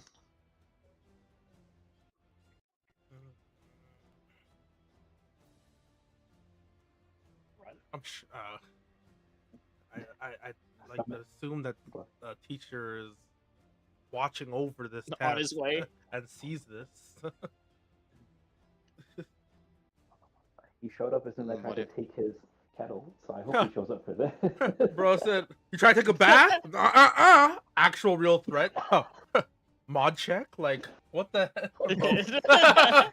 And they got this. Like, No, he's watching it. He's like, "Oh, it's starting to get good." Takes out some popcorn. Fuck. We can try to restrain him or slow him down while we leave. oh, well, if we're just trying to restrain him, then take out wire, take out string. All right. Hannah will cast. Let's see. She will cast Magic Missile at level 3. Something that she knows won't miss. Oh, shit.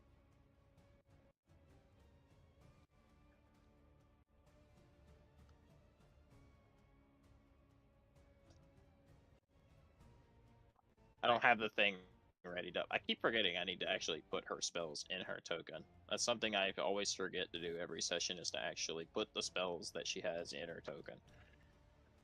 Oh well.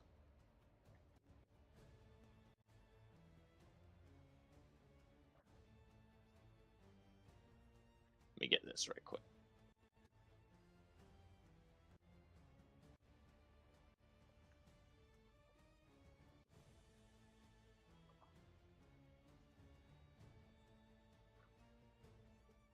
All right.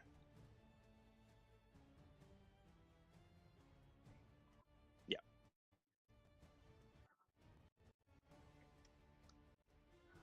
So hit him with the juice, the unmissable, Okay. Not bad, actually. Not as she bad. holds her hand up to her chest, and with a A ray of magic from all 5 of her fingertips pierces him with darts of magic, but they almost seem to sink inside and mold amidst his flesh. So while he does take the damage, he shows no sign of discomfort. But too nervous to move for fear of retaliation, she will stay standing where she is. Rufus.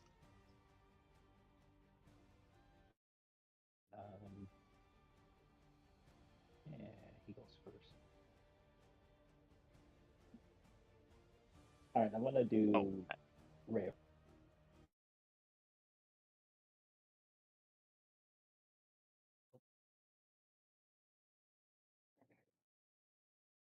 Please, brother. Freaking Ray of Frost. Isn't that a cantrip? It is. Well, that misses. God damn it. Well, I get to use it again. Double tap. I get to use Oh, it I again. see. You're trying to slow him down. Yeah, I'm trying to slow him down a little bit. So Man hopefully just the second man one's just good. teleported through the man just Oh phased my through the God. fabric of reality, and you're gonna try to slow him down with a cantrip. Oh, both of them missed. Oh well. You got anything else?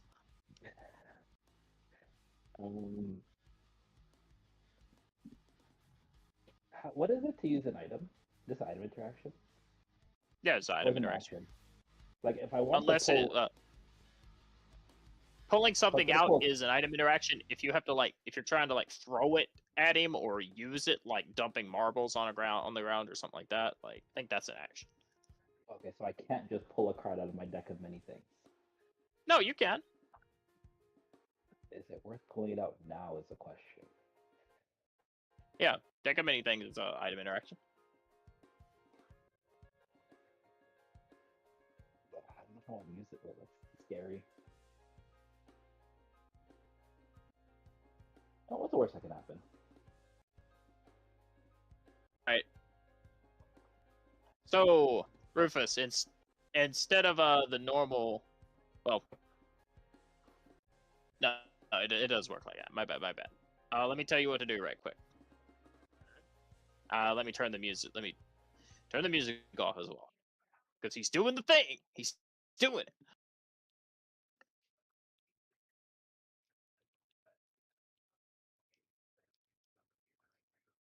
All right.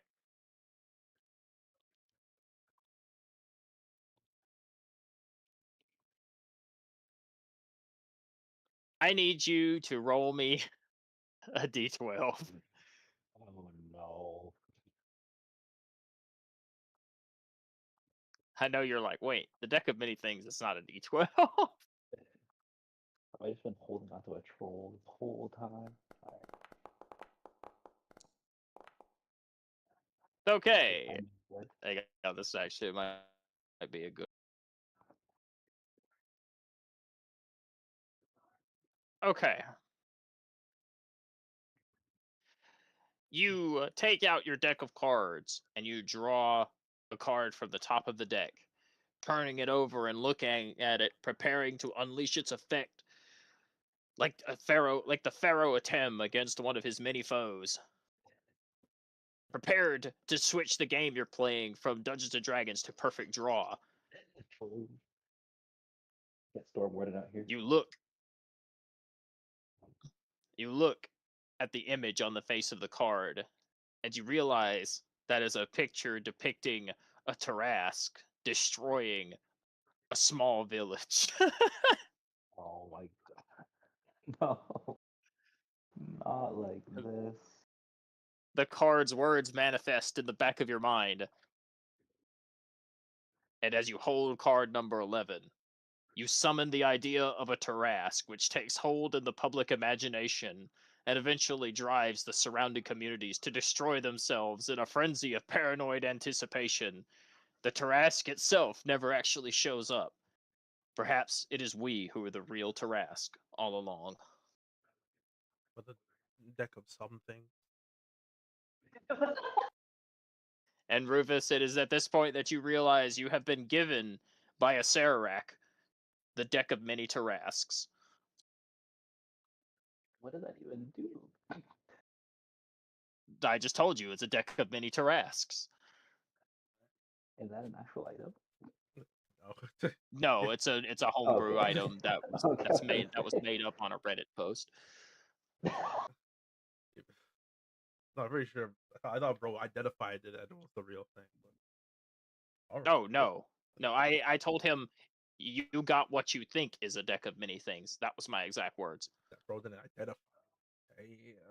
Damn. He did not actually cast Identify on it. I don't have that spell. Oh, alright, that's fine. So does anything actually happen? No, but all of you get the feel. Well, except for Rufus, all of you standing here, including Defanju, are suddenly overwhelmed with the feeling that there could be a Tarrasque at some point in the future, and it will come, but you don't know when. The inevitable Alright. dread. Alright. Okay. For the In that next case- campaign. So now Oh it's no, a no, last boss fight. the Tarrasque. Like he drew the card that says the Tarrasque will never actually show up, Yeah. So but you're always going to think it will. I'm just gonna start backing away.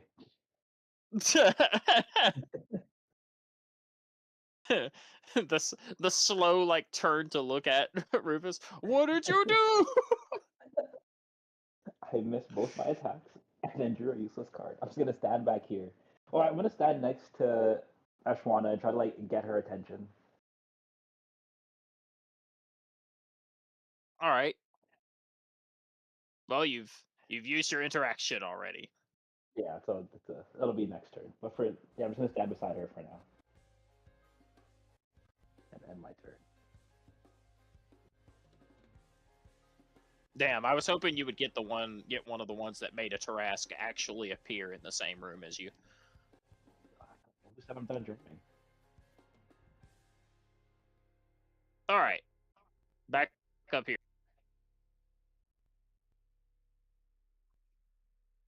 All right, your turn, sir.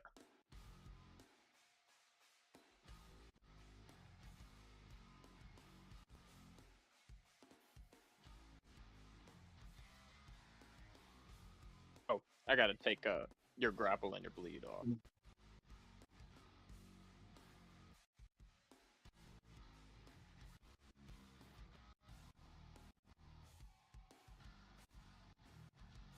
You there, R? Yeah, sorry. I just have to run to the washroom. Oh, you're good. Okay. So, this is my turn and I can do stuff now, right? Kind of muffled. Hang on, let me turn this down a little bit. Say again. It's my turn and I can do stuff now? Yes, sir, you can. Okay. There's something I've been wanting to try. Hopefully it is okay. Tell me if it is a good idea or not. Okay. Because it is a shapeshifter, would it be a good idea to use is it moonbeam or moonlight? Yes. Yeah, you can cast You Oh! can cast Moonbeam on it. Yes. Five head, actually. He's thinking. Yeah. Okay. You want to I cast want to Moonbeam? cast it around that area. Yeah, around that area. Okay. Throw it up. Boom. Moonbeam Okay, just you carves can a hit hole both. through this fucking illusion. True. You can hit both of the you know what, I'll just say that it doesn't damage the spirits because they already got blown up by Madeline's attack, so I'm not gonna hurt Dandelion's summons with your Moonbeam. Alright. You cast Moonbeam, and it bursts through the ceiling, a ray of light that pierces the veil of illusion, carving deep into the agile beast. One of them was dead, but the other one, as it is struck by your moonbeam, it gives a vicious roar and howl before a whimpering whine, and he reaches up and clutches his head. He starts flailing his arms as the moonbeam sears into his fur, and he dies instantly as he burns up inside of its rays, collapsing to the ground, becoming a corpse. The Lichling adult will make a con save, since it is not a shapeshifter. It passes. It has a +4 con, but it passes with a 19 anyway. So it takes half damage.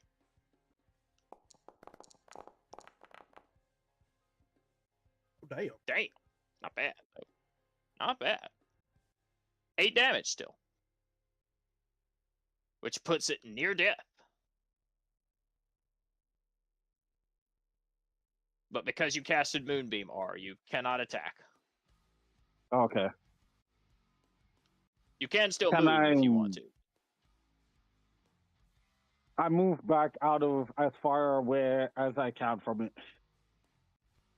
Okay, that would be backwards this way. And it will make an attack of opportunity as you attempt to escape its grasp. It will swing its tails.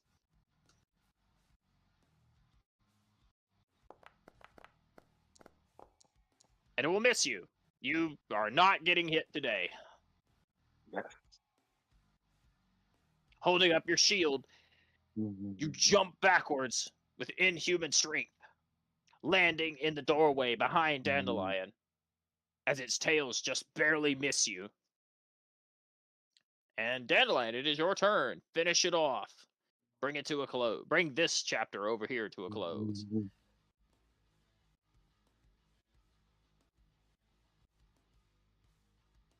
Get his ass. Fucking. Do I even open the door for you?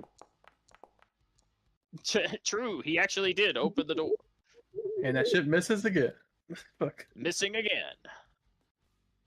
What is advantage? I gotta attack again with him. I forgot to. I'm upset with them. I'm upset with all of them, in fact. Okay. Now that hits. That one is. Okay. That one is quite beefy. 14 damage. Nice. And yep, that is enough. Pretty sure, I think. Let's see. 14 plus 8. No, it actually still has a small amount of HP left. That misses as well. It lives on death's door.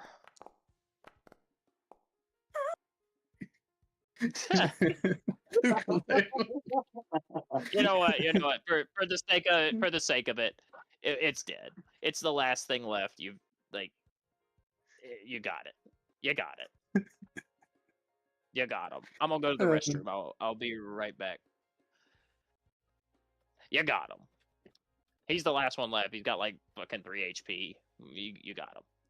I'll be right back.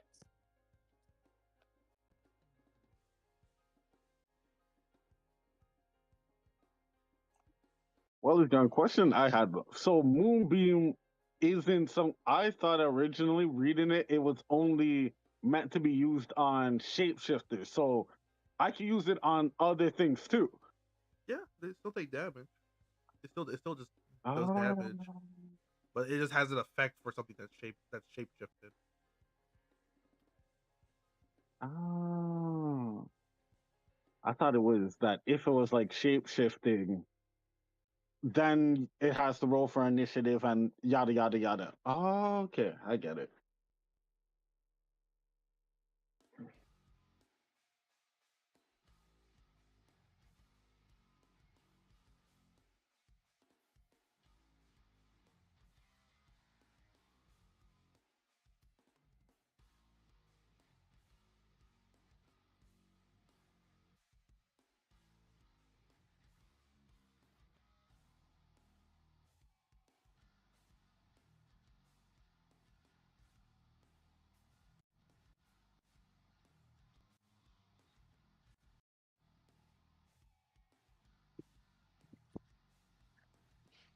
Let me get all these guys out of initiative.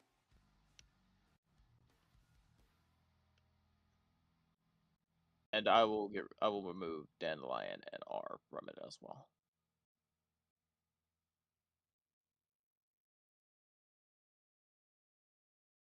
As well as Madeline, who is quite badly injured. Madeline actually has very little HP left. All right.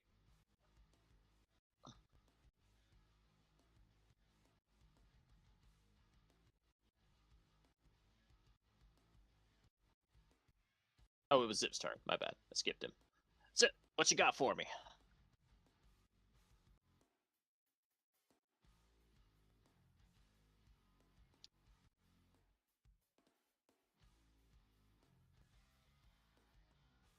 He doesn't know.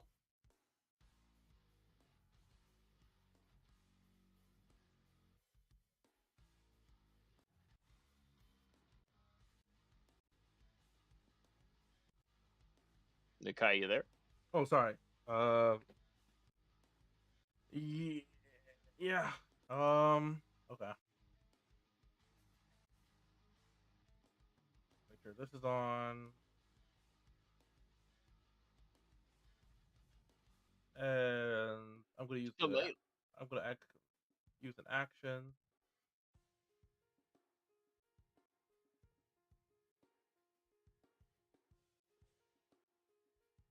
And use Okay. consume.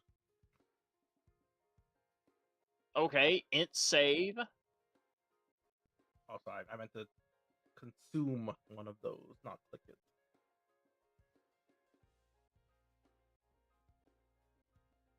Yeah, he's gonna just start. He's That gonna take is out one. wires and almost basically to very thin wires that aren't even visible, like barely visible. He's gonna start just trying to attempt to wrap up this creature.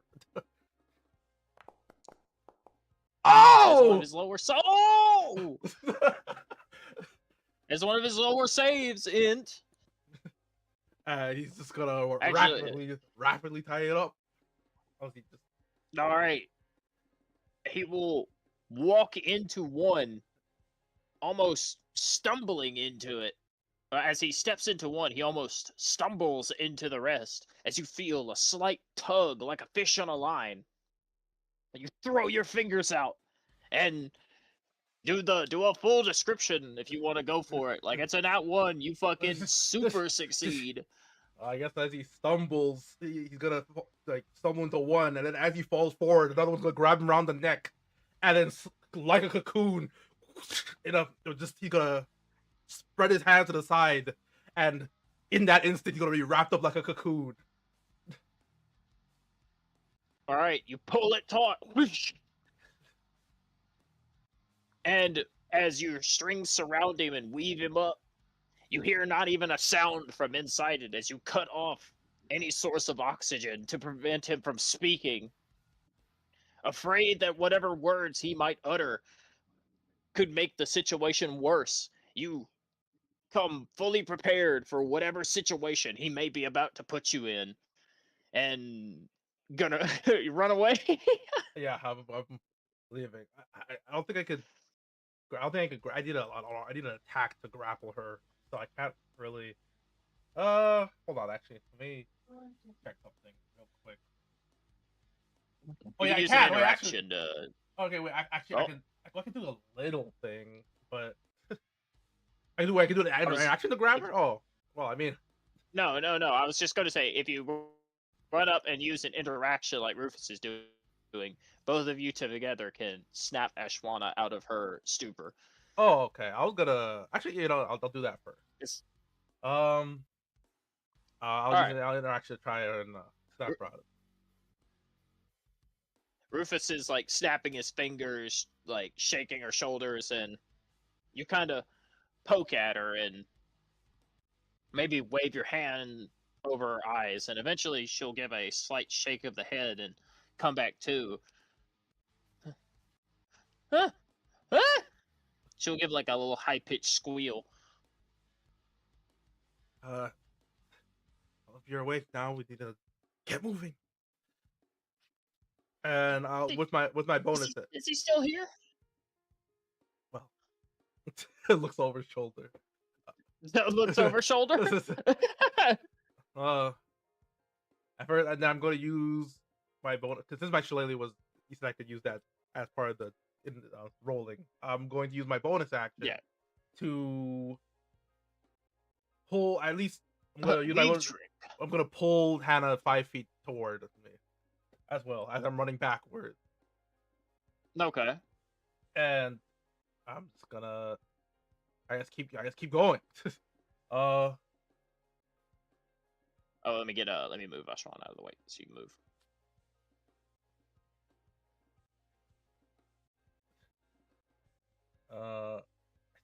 I have a lot of movement speed, so all right, 35. Runners.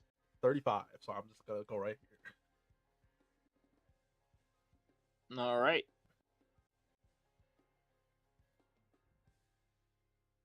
And let me consume that point of weave trick, and that's my turn. Okay. As you stop there, you will see a sharp fingernail push through the cocoon, almost like an X-Acto knife, before it pulls downwards like a zipper. As your magic threads to pieces, he still loses his speed and his reaction, but with his action, he cuts himself free.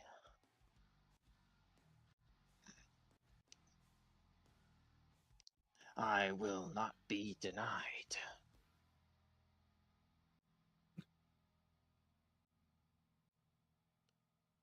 And seeing that, as you were able to free Hannah from his spacing, she will get the fuck out of there.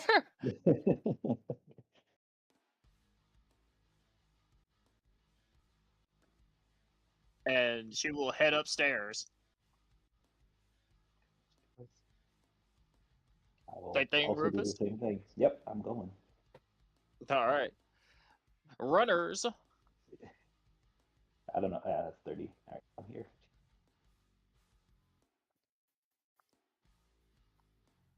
All right, but you still make it, Rufus. And if Zip is also going up, then we're gonna end initiative there. Yeah. And I'll say the four of you. All right. The four of you run upstairs. Mm-hmm. All right, I'm gonna darken your screens and send you upstairs.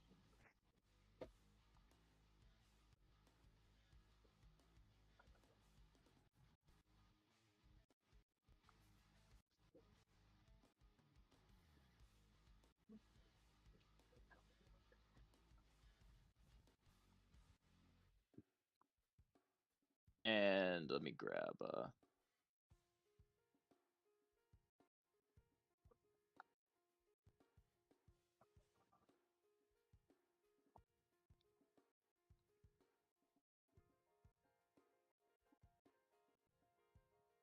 right.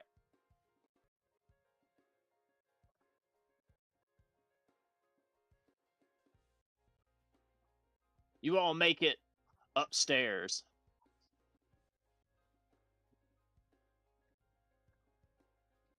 And as you are chased up there, you can hear the wet footsteps of the creature following shortly behind. You can hear the wet flaps of his bare feet soaked in water as he emerges from the top of the stairs. But before he can pin you all into a room with no escape, a mound of tentacles bursts outwards from the spectral nothingness between you and Zip, Rufus. The black tentacles reach outwards in a sudden splurge, ensnaring the creature's arms and neck and legs, binding him up, smothering him in an array of suckers. before they begin to meld into a corporeal form.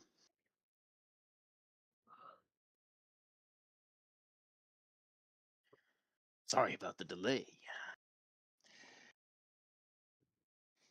Had to talk to the big guy for a second on dealing with this one. Now, I brought you here to scare the kiddies. And good illusions remember their place. So I think we're about done here. And the tentacles will surround the creature in an ensnaring grasp before a gateway opens up beneath him, forming a strange symbol. And as Zip and Rufus, the two of you stare at it, and Hannah and Ashwana gain sight of it as well. All four of you gain one forbidden knowledge. Oh. Oh no. As he is wrapped up and dragged through it, giving a howl of defeat that turns into a sickening, corrupting laugh. I will return. This will not hold me. Pray for your gods, for they will meet their demise when the gates open once more.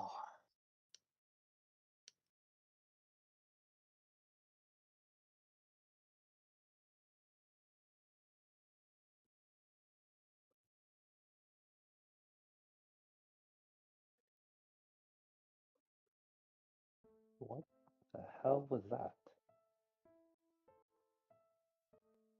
That was some unforeseen consequences. But it's handled. He won't be back anytime soon. That was a piece of the past a little too realistic. Ain't that right, dear? He'll turn to give a single glance at Ashwana, who won't answer.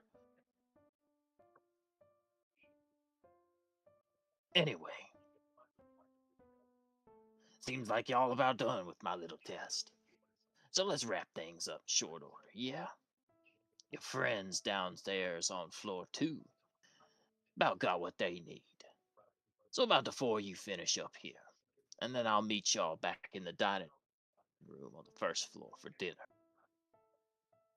And if there's any more problems, I'll be keeping a close eye.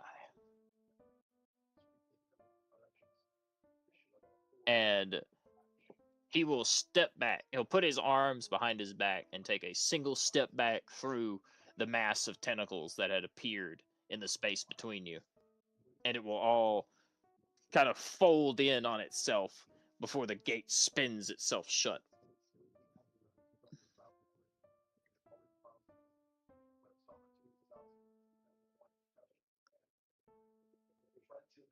Wow. I'm gonna look at everyone and just good to go, I guess. Zip and Rufus. Now would probably be a good time to make a religion check. From the both of you. Sure. Library after this and look up that symbol, maybe. But religion was strange.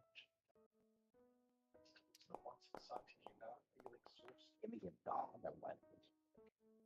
Okay, well, Zip knows. Zip has enough. Oh, never mind. You both do. Never mind. I thought Zip rolled higher. I think I got y'all backwards there because I just saw the dice and not the chat. But either way, y'all both have enough to know the basics, but nothing too crazy. Seeing the symbol on the ground and the massive tentacles, the two of you reach the similar conclusion that your teacher or your professor is tied to Moscont, the eldritch tendrils of the Black Pantheon.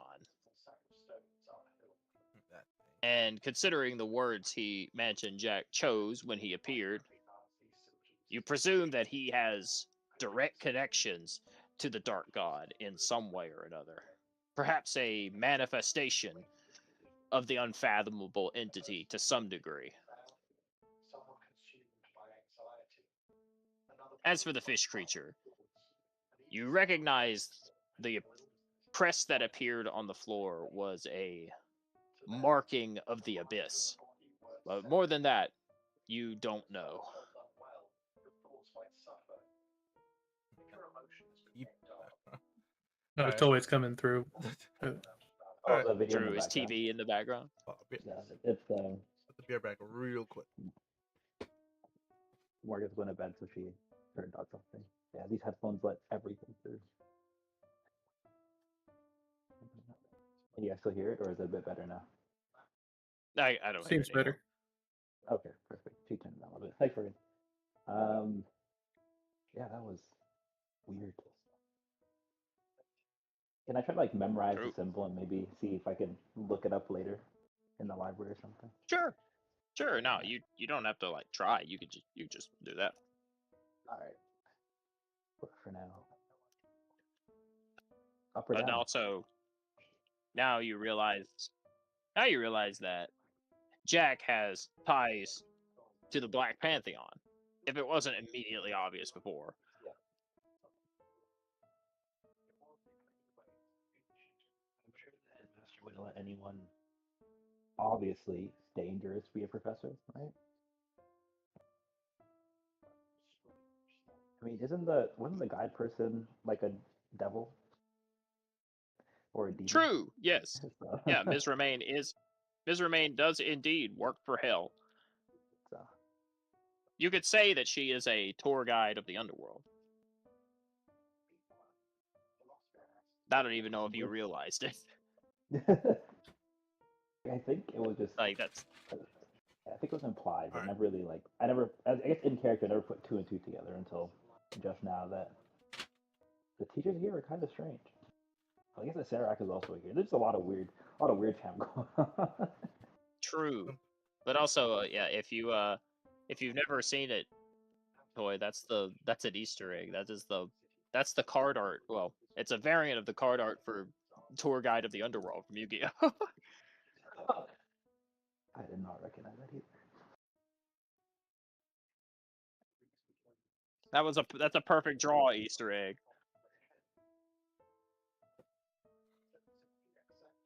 That's why she's here. Because even though it's not the same world, I kind of do like a whole like shared universe. Yeah, everyone's Like, everyone's connected. yeah.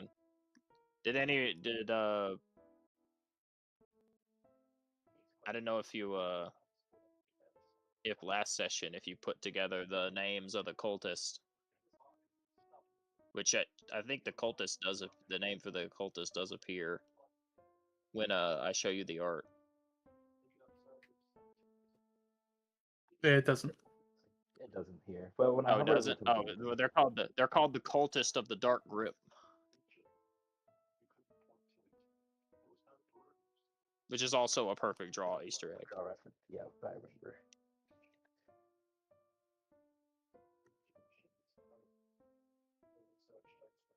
Yeah, a lot of little things like that I like to do, especially now.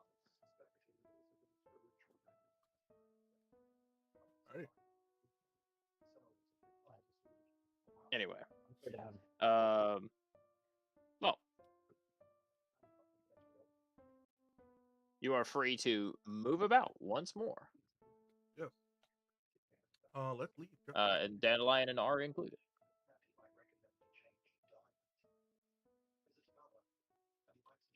I think we should stay together now. I'll say to Zip and Hannah. Yeah, it's fine. If the professor dealt with whatever the hell that was,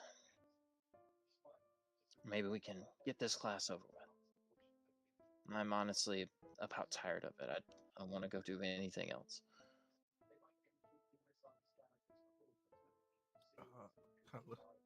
Oh, up or down? Alright. Up. Oh, thank you, Rufus, for opening that door. Thank you for Oh opening my one of the two ways. Let's go. 50-50, and oh, now I see who's in there. Not like this. Not like Thank you for opening that door. You specifically.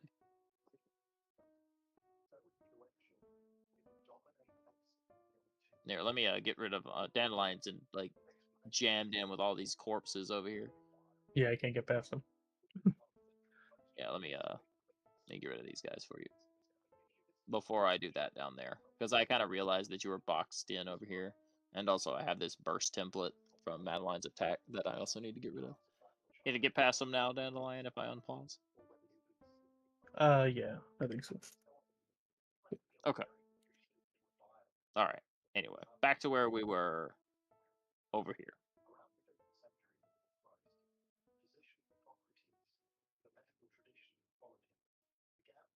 All right.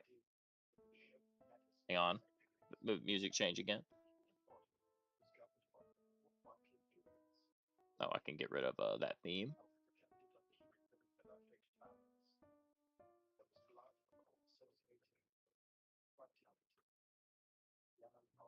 Okay. Rufus, you step into the room and you see her. Because last session she told you that she was waiting for you at the top. I think she did. I can't remember. Either way, if she didn't, there she is again.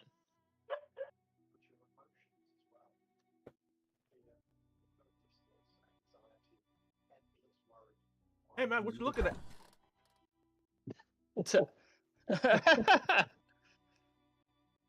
Gonna slowly step into the room and stand on the side of The others will corner follow monster. distantly behind, but it is actually Hannah that remarks quietly behind you. She's really pretty.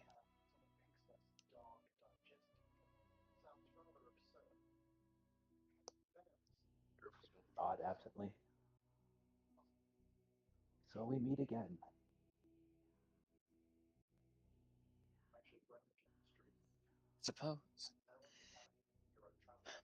I suppose you can call this my final resting place. Slow chuckle a little bit. These illusions are really, really. And then he just cut himself off. There was two more of me, but you missed them. The ones on the first floor, though. They found that version of me. The one untainted.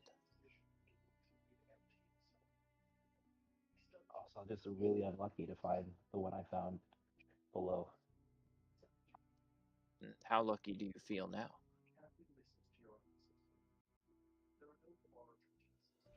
Rufus will think back to the deck of many things. Not very lucky, honestly. You're welcome to pull another card. There's still 11 more in there. Not yet. So how's this gonna work? He'll look up and raise his voice a little bit. Are we gonna talk, fight, or what? And I guess I'll look around the room to see if anything looks out of place. No, nothing out of place except it's just a creepy, dingy master bedroom. But she will answer your question by saying, "No, there will be no fight." And I don't know how much talking there will be either. She's going to do to me, or she's going to do to you what she did to me.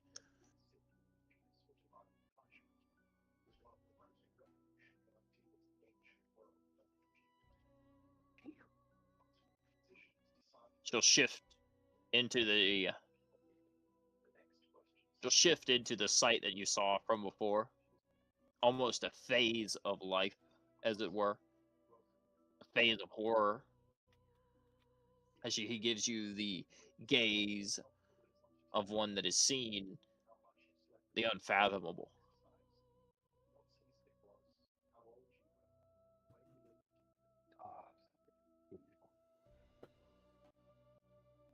and she'll look at you from behind her fingers.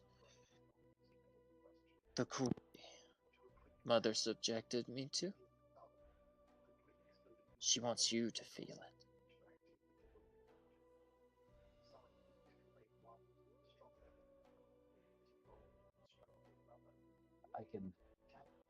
I'll stare at her.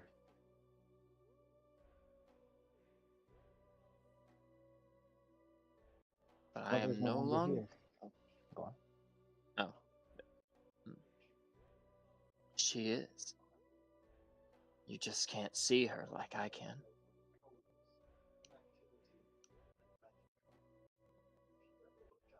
Do you not see what I've become? What the hell? The stages of the ritual. The enveloping darkness. Her grasp over our shoulders.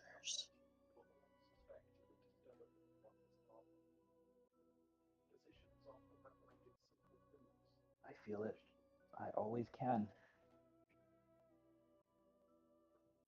But I'm looking for a way. She is dead. But she is never truly gone. Her body, her soul, detached. And now split amongst her children.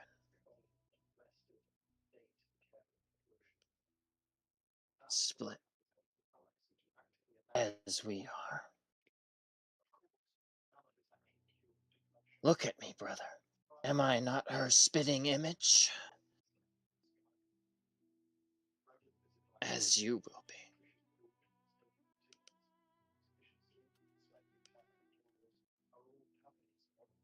I'll stare, taking in all the features. You're right. I guess you look like a facsimile of her, but this, at least this version of her, is not real. So I will look. I will look today, and I will remember. But I will not succumb. Also, this fantastic art piece, by the way. Not AI.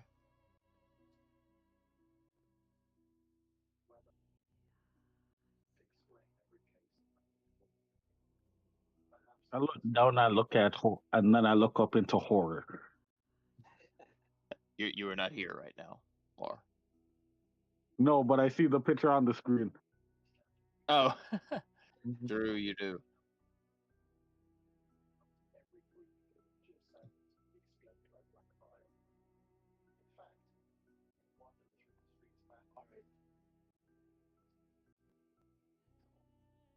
I'll just Rufus, you hear, Oh, glass. or you feel, as you stare at the disillusioned image of your sister and her eroded form as it has changed. You feel a decrepit hand rest on your shoulder.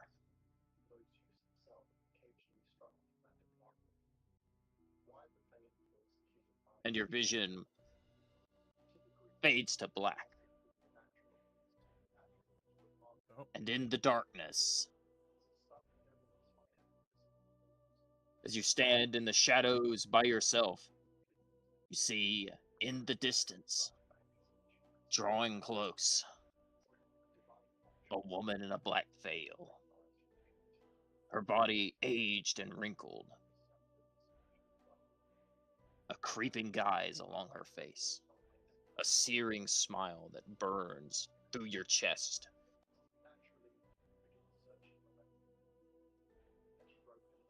Someone made entirely of pure evil and disdain,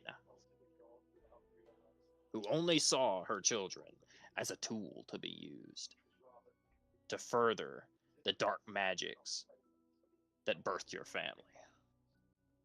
And her face creeps closer before you can see it ever so clearly, ever so faintly, in a lone, dim light of a single candle. Yep.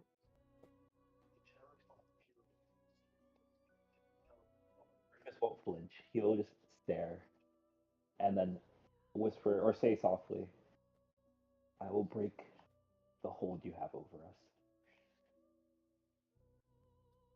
She will lean forward and with a gentle blow, the candle will go out. And there will be nothing there in front of you. All of the visages and images are gone.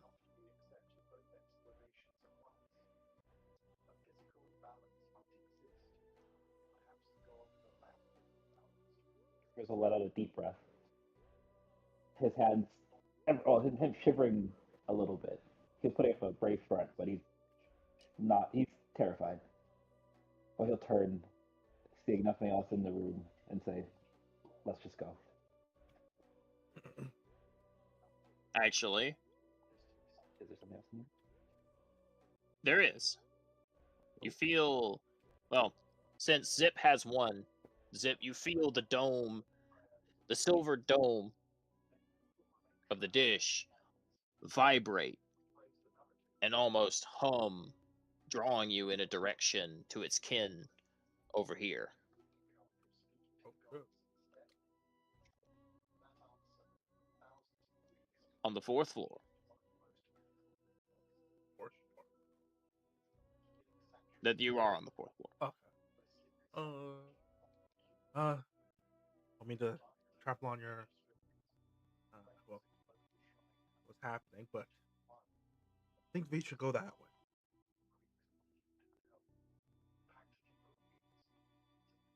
Rufus won't say anything, he'll just follow. Thinking about what he knows, what he's forgotten, and what he still has left to do. Follow behind you. Zip, you come to an empty room.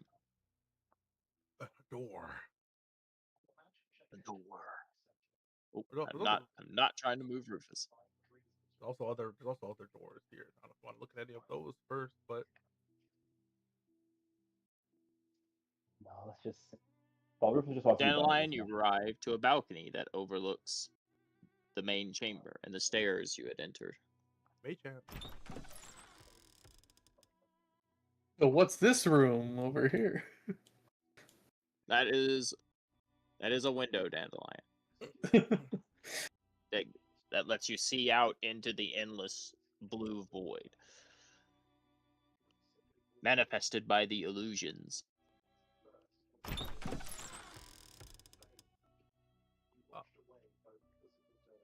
All right. Right, Zip? It's a hallway. Oh, pausing there because Dandelion opened the door. Oh, Dandelion, stop moving down there for a second so I can do this. Dandelion,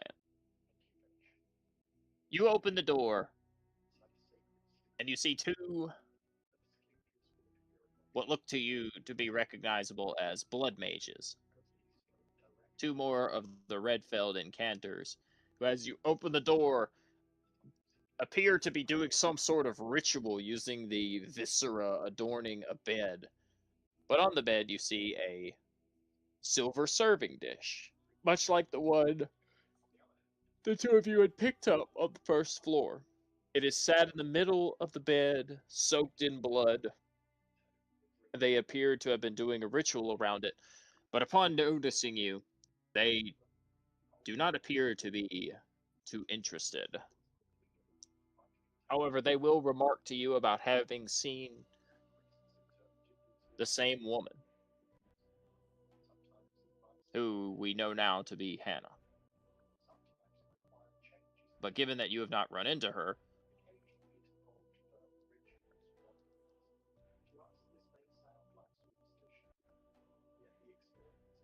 they will approach you and ask regardless. You there. Have you seen a woman wearing robes made of discarded rags? We have someone with us who wishes to speak to her. It is of grave importance she receive this message.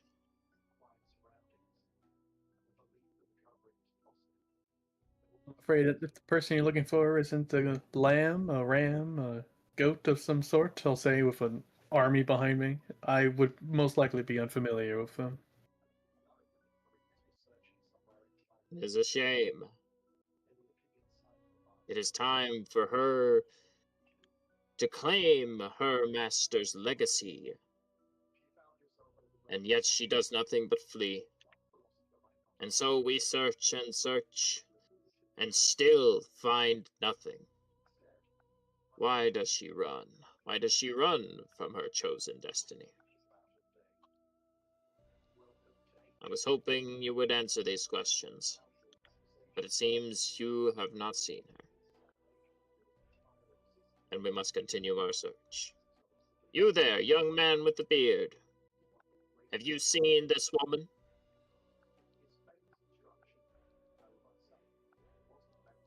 To be honest, I wasn't listening to your conversation. I have not seen anybody except the people with me. Another unintelligent dolt. Oh, Very well. I'm We will intelligent continue only our in search. fighting. They will just levitate past you.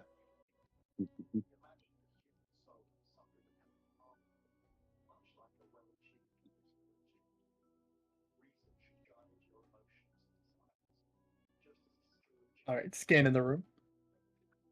The silver serving dish is on the bed.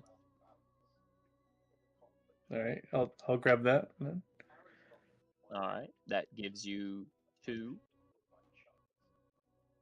While he does that, I check up on Madeline to make sure how she's okay after the fight and everything.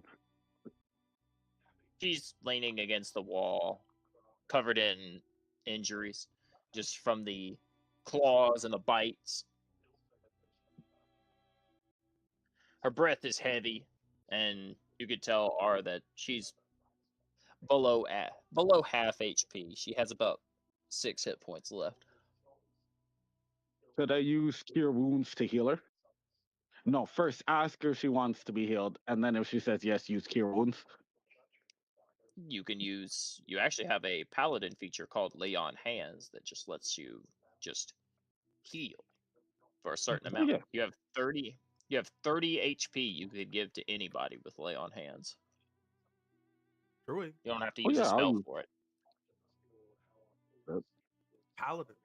How many of them do you want to use? You can choose. Like you can say I use 15 points of Lay on Hand, or you could just use all 30. You know what? Just in Uh, case anything else happens, I'll use 10.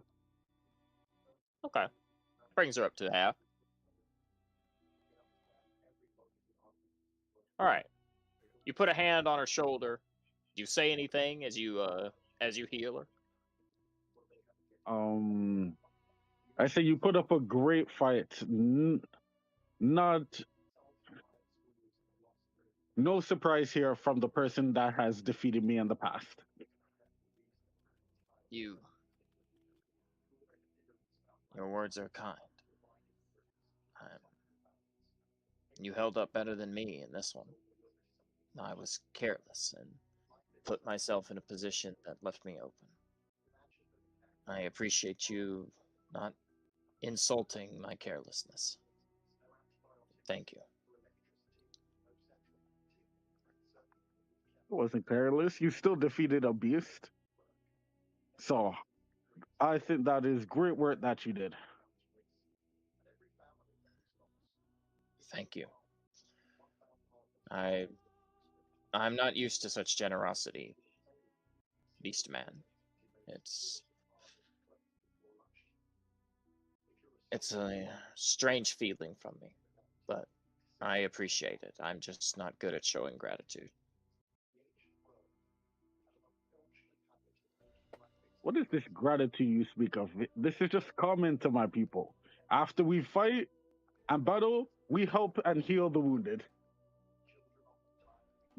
It is not like that in the Empire. In the Empire, those that are careless and take wounds freely are usually seen as weak, left to die. Perfection is a powerful sentiment, and I guess you could say a cornerstone of militarism there.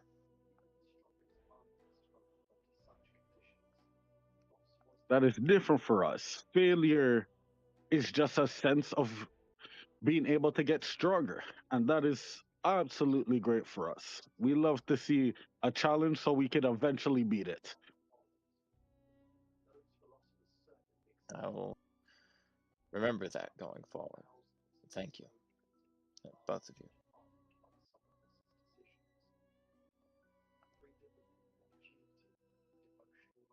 All right, let me go back to the group down here, since we're about to wrap up. All right. It's a hallway, Zip.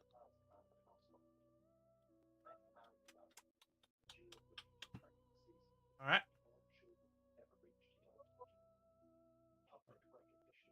Peak corner. Okay. Ah, I think Rufus walked on top of you. Weird, I am. That's right. weird chap again.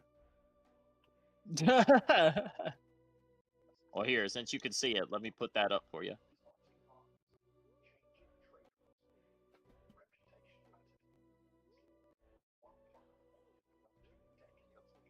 Oh, all right. And that was like, huh? I recognize that. But all right. Oh, the art. Yeah, I was just anyone want to go? Yeah. Well, the figure sees you standing there, and since it sees you mage hand the door open, like you're kind of in plain sight. Like if I draw the ruler, like.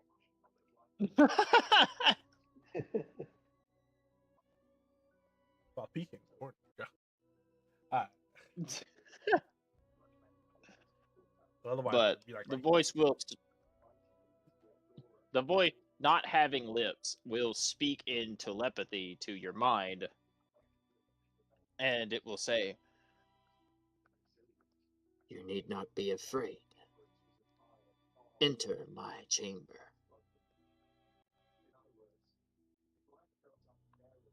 Sounds like a good reason to be afraid. But let's Where's the vibration coming this chest behind her. from? We just kind of came by to get the what's in that chest back there, and then we can just be on our way. I figured as much. Do you know who I am? And she'll once you're all in view, her telepathy will reach each one of you.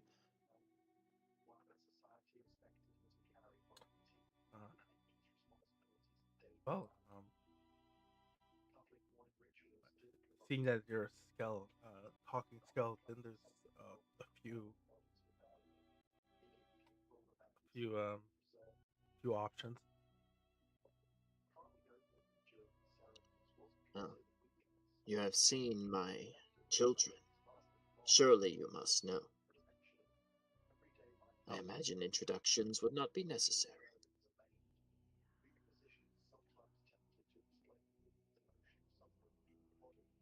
I guess.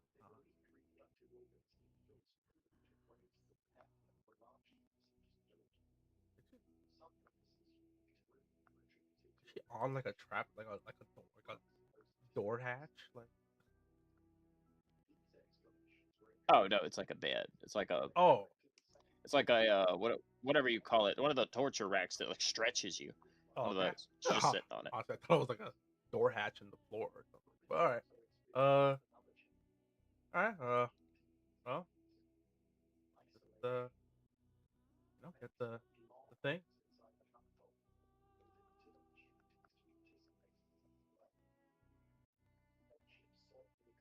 And considering you didn't say her name,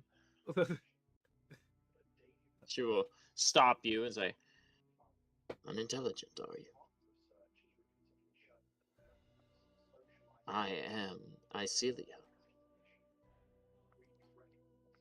the greatest lich since Acerak.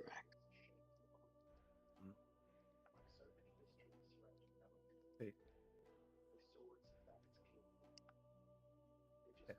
Well, all the more reason we can, just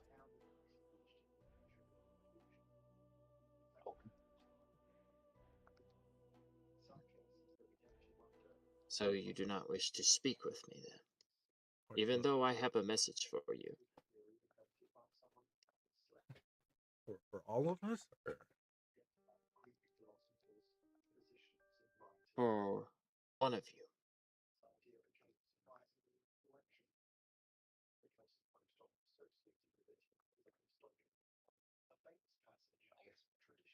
I'll not open the chest yet and wait for her to speak. True. And you will hear my message. For you will not be leaving until you do. the door will shut. One of these days, definitely gonna take knock on one of my mages. Definitely. One day, definitely gonna happen.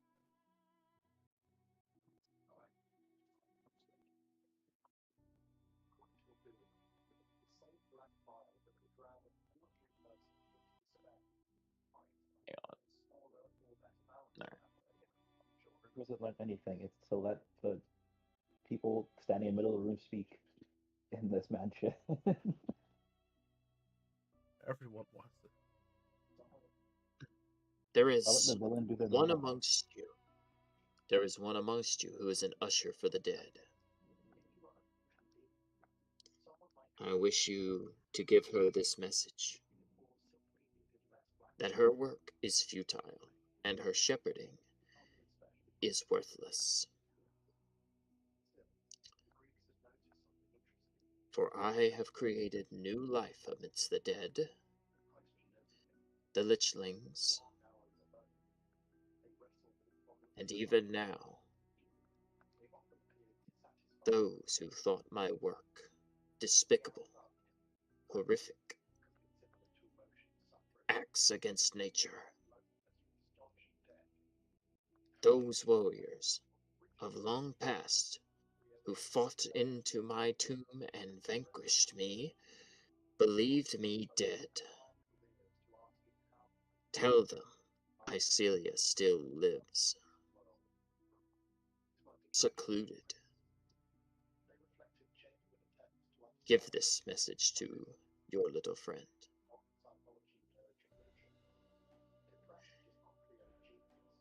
And for you and the world, there is about to be a new order. A world in which the greatest of the dead will walk amongst the living, and the reign of the strong will resume. And Zip, as a seamster, that's your whole thing, threads. True. Since also Dandelion, since even as Icelia gives this message to them, you hear it as well, and you see the visage of this lich speaking as if it was directly to you, even though you're not in the same room. You just happen to not end up in the room that she was in, but you can see her in your mind as if she was talking directly at you. Because this message is for you.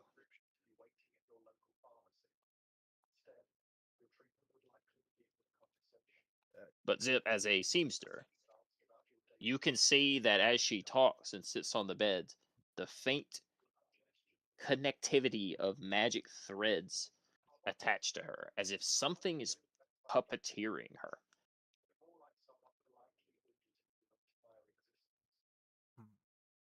But whatever it is, you can't see. You can't see the puppet master. Only the strings. So he's gonna he'll just cross his arms and he's just gonna say, well,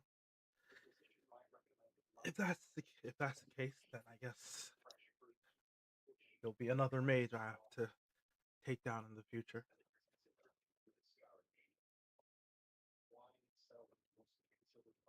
If you should challenge me, little ram. But you, your usher, your friends, your college will be crushed underfoot of one you thought dead long ago.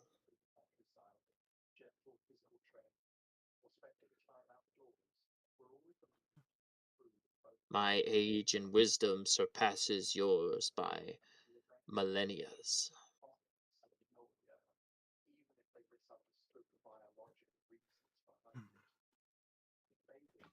Who's the I'm just gonna point. I'm saying who's the one pulling your strings? Oh, also, adding on to that, the word the word millennias also strikes, but even though Rufus cannot hear the string, you cannot see the strings, the word millennias strikes all of you odd. Like Rufus, since the two of you are in here, and Dandelion, since you are seeing it. The word millennias is a word that stands out. Liches live for lifetimes, but there's very rarely ever a lich that can live for millennias. That is an age that surpasses the ageless. For even liches eventually go mad, or their phylactery decays, or they're hunted down by adventurers. For something to have been alive for a millennia, it has to be an ageless being, something nearly timeless, something more powerful than just a undead spellcaster. Sounds divine in nature. For Or sure. close to divine. Noted. I didn't reckon the other guy also had the Ponju also something about a freaking the gate opening. Oh, True, he's talking about the abyss. I'm like the collision on all fronts. Just all right, well, The devils a bit like hell abyss, everything just collided. All because that one fragment. I can't see it if I log out. So All right, is that the end of And your? Oh, as the strings move and the lich's hands sway back and forth, you see faintly shimmering amidst the lich's shadow a depth of red.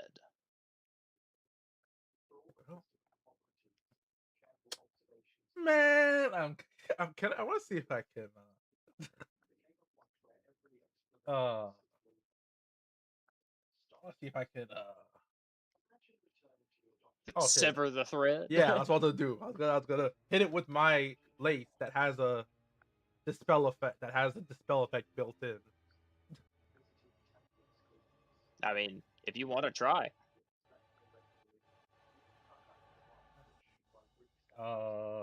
Sure. Yeah, go for it. What the creeping? Okay. Hey man, that's kind of. Alright.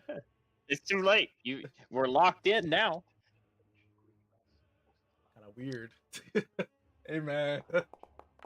Please. Okay. nice. Okay. Nice. You cut the threads, and the lich's body its hands will fall to the floor. I'm not even going to take a resource. Just the fact that you hit is, I'll just take that. That's enough. Poggers. All right. The Lich's body will slump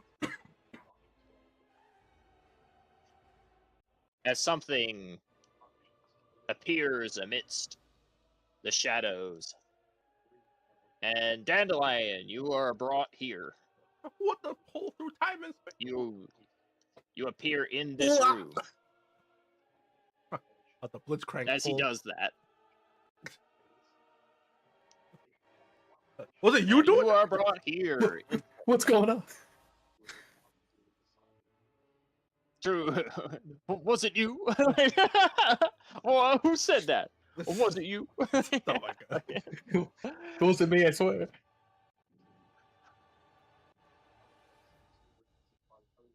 Hear this message.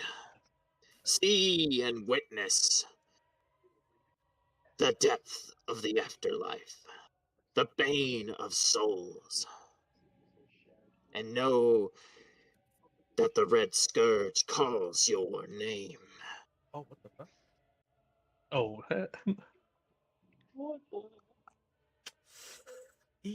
I'll take a step back at that.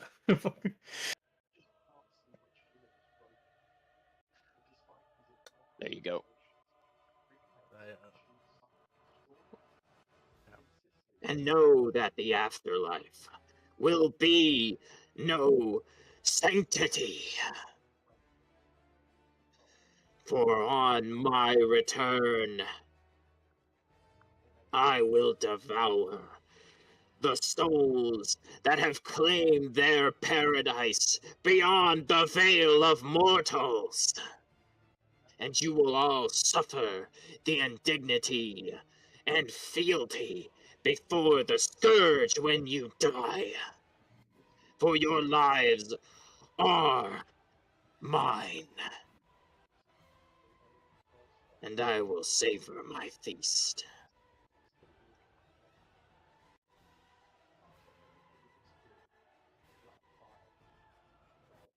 Like there's some god that will have a problem with this, but you know what? I'm just gonna let it ride.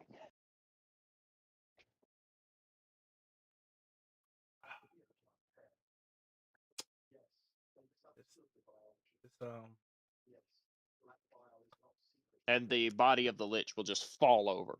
Just as if the marionettes were just thrown on the floor. Alright, this class lesson is Can I drop this course?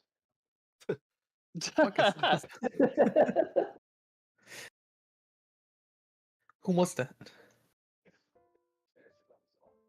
Oh, all right. Any history nerds? Sure. Let's at least try. I'll use Lucky I for mean, this honestly, because I got pulled into this room. I'm gonna use Lucky to get advantage on this. no. I mean, I wasn't asking you to roll. You all know. oh. Oh, but that This is like general knowledge. This would be no. This would be general knowledge you have to have just entering this school at all. Oh. Okay. You all come to the understanding based off of your knowledge from the history of Kirstein that could be none other than a visage of the dragon known as Virgator. The first red dragon. Alright. And she was the arbiter of the original war of the First Age. She was the leader of the Chromatics before Karstagast.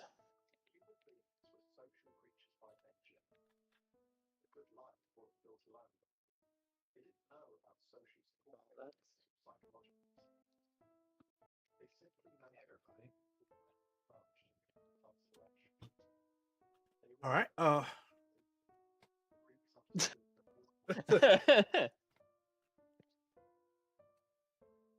Alright, and alright, Rufus, the chest unlocks and it opens itself up for you.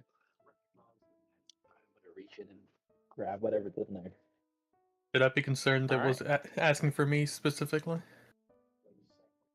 Well, you heard all of that. You heard that she claims that I she's said going that. to I said that feast in upon. character. Oh. Well, in character, you did hear all that. I'm just saying, like the fact that it was asking for me specifically and everything is fucking concerning. Oh yeah, because it knows that you shepherd souls to the afterlife or to the beyond, and her goal, at least her message to you, is that she intends to feast on the afterlife. And when you die, you will be forced to swear fealty.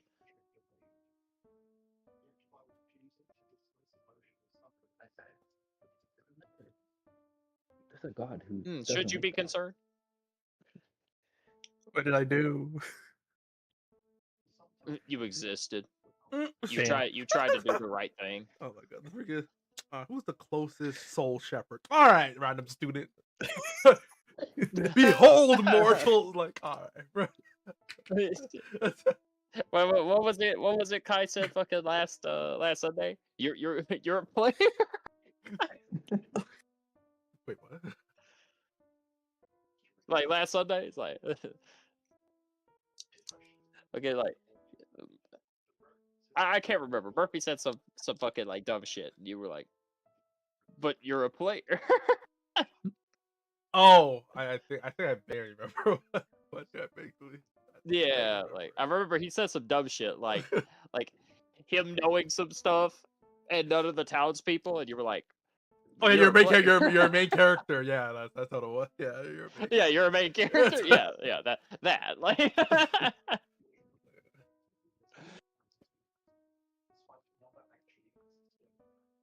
But with the Red Scourge's message delivered, and Rufus opening the chest, taking out the final silver platter, you possessing all four. That is where we'll call the session.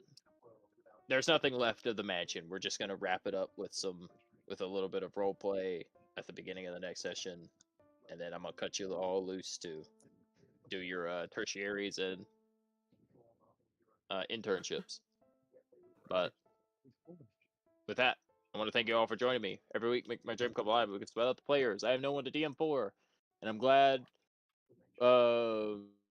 everybody was able to make it. And I hope you all enjoyed the last little bits of lore and stuff like that. I had a little bit more for Hannah and R, but we got time constrained on there, so I'm gonna rework those. Smile. Gonna put those elsewhere. Just not here in this lesson. But yeah. I hope everybody had a good time. And we'll do favorite, least favorite. I'm just glad we got to Icelia and the Red Scourge. All right. All right, to the top. Axel. Oh well, that's Toy, because I know Toy is not home right now, so he's probably got to go to bed. Yeah, I gotta drive. Got a 2.5 hour drive tomorrow morning. But, Damn. All right, yeah, go ahead, man. all right, favorite? It's always, I guess, it's the way I guess this mansion has just been a favorite overall. Just the intertwining of characters and motivation, pulling a little bit from everyone's backstory and just seeing it all come together is pretty cool. And then the inclusion of, I guess, Easter eggs and other characters like the Pondru coming back. Like as soon as I saw him, as soon as he ripped the face off, I'm like, oh no, this guy again. And I also cool the inclusion of, True. because I know in the Abyss campaign he like cut a hole into our dimensional space. So him doing that here again, I enjoy like the, I guess, the consistency. Is that what I'm trying to say? How he You used that always say same you enjoy power. my consistency. Yeah, that's true. That's good. It's good. I like how he uses his powers and used them well again. Just to cut himself into a space he shouldn't be into. Another favorite was Kai just being a professor. That was so funny. Tears a hole through through fucking space and reality and like steps into and becomes fucking corporeal so he can actually hurt you for real, and it's like, Yeah. Professor? Like, why is this guy just in here? That was good. Another favorite, I guess the lore impacts of that last interaction are going to be interesting. I'm curious to see where that goes from here. And I know there's a certain willow tree and a few other deities that may have issues with things messing with the afterlife, but we'll see how that plays out. True. Any least favorites? No, no least favorites. Good session. Oh, as a reminder before you go, yeah, Firgator was killed by Karstagast, who is the dragon, the dark dragon god in My God's List. He was betrayed by him. Okay, but is this person on the gods list? I don't think so. No, Firgator is not. No, but she is in the first stage doc. But the first stage doc is going to get a rework, you know, at some point. TM and Weird TM, but yeah. the lore is the lore is still consistent though. Consistent, yeah. The name sounded familiar. I didn't remember it when you first said it, and then after you explained it, I'm like, oh yes, it's all coming back. It's all Yeah. coming back. So good session. But and also it bleeds back into Thunder in the Distance because I also explained that dragons don't die because they have what is called the dragon anima, which disappears into what is essentially a river of souls that belongs to dragons that wait for another body, and then they eventually reincarnate. Does that mean the Lich has always been that dragon, or is that? I guess we can find out later. Oh no, she's just Icelia is a reference to Dungeons and Dragons Second Edition. She was a powerful lich that was used in a module called Nightmare Keep in Dungeons and Dragons Second Edition, and the Lichlings and Icelia and all that are a reference to that module. But Firgator is just using Icelia's body, resurrected body, more or less as a puppet. Oh, okay, that makes sense. And there's a single line of dialogue. So this is how like fucking obscure this shit gets. But if you know Dungeons and Dragons lore, I'm trying to like tie it together into like some of Wizards of the Coast old stuff. There's a line an NPC says in Nightmare Keep that Icelia has become something greater than a lich. Well, this is my spin on that one line of dialogue. A demi-lich, Joe. Yeah, true. It was a demi-lich, yes. But now it's like this. She's been infused with the power of Firgator, but is a puppet to a dragon, to an undead dragon. Or I guess the anima of a dragon made manifest. I think that's probably what it's more like. Is Firgator right now is still in the form of anima.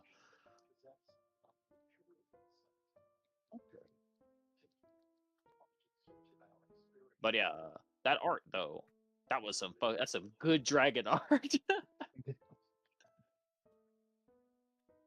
Fear Gator. True.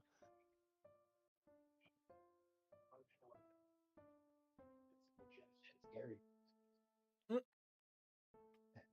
Fucking person opening the door in the picture. Yeah. Oh shit! That's basically what happened to Dandelion. So. What the fuck? How do you open But that door? yeah, thank you, sir. Anyway, let me go back to the top of the list. I'm Axel, going to favorite, head least out favorite. See you later. Have a good night. now. Have a good guys. I would say for me it was getting to use Moonbeam because I was reading on it. I read it raw at first, but getting to actually use it now, I was very happy I got to use it against those beasts. I was kind of worried that they would have died before I got to use it. So happy to use it. Least favorite, nothing from the game personally, but just for me, a little bit that didn't get a fully finish because just found it out today.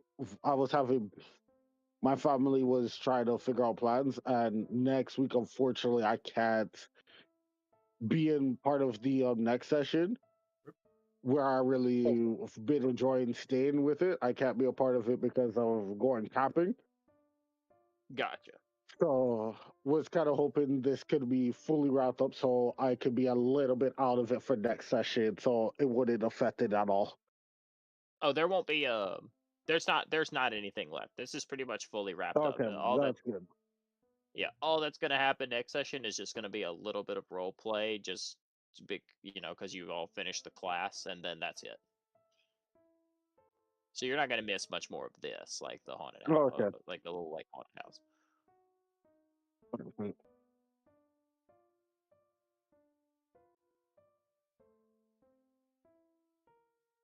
But you got anything else for me?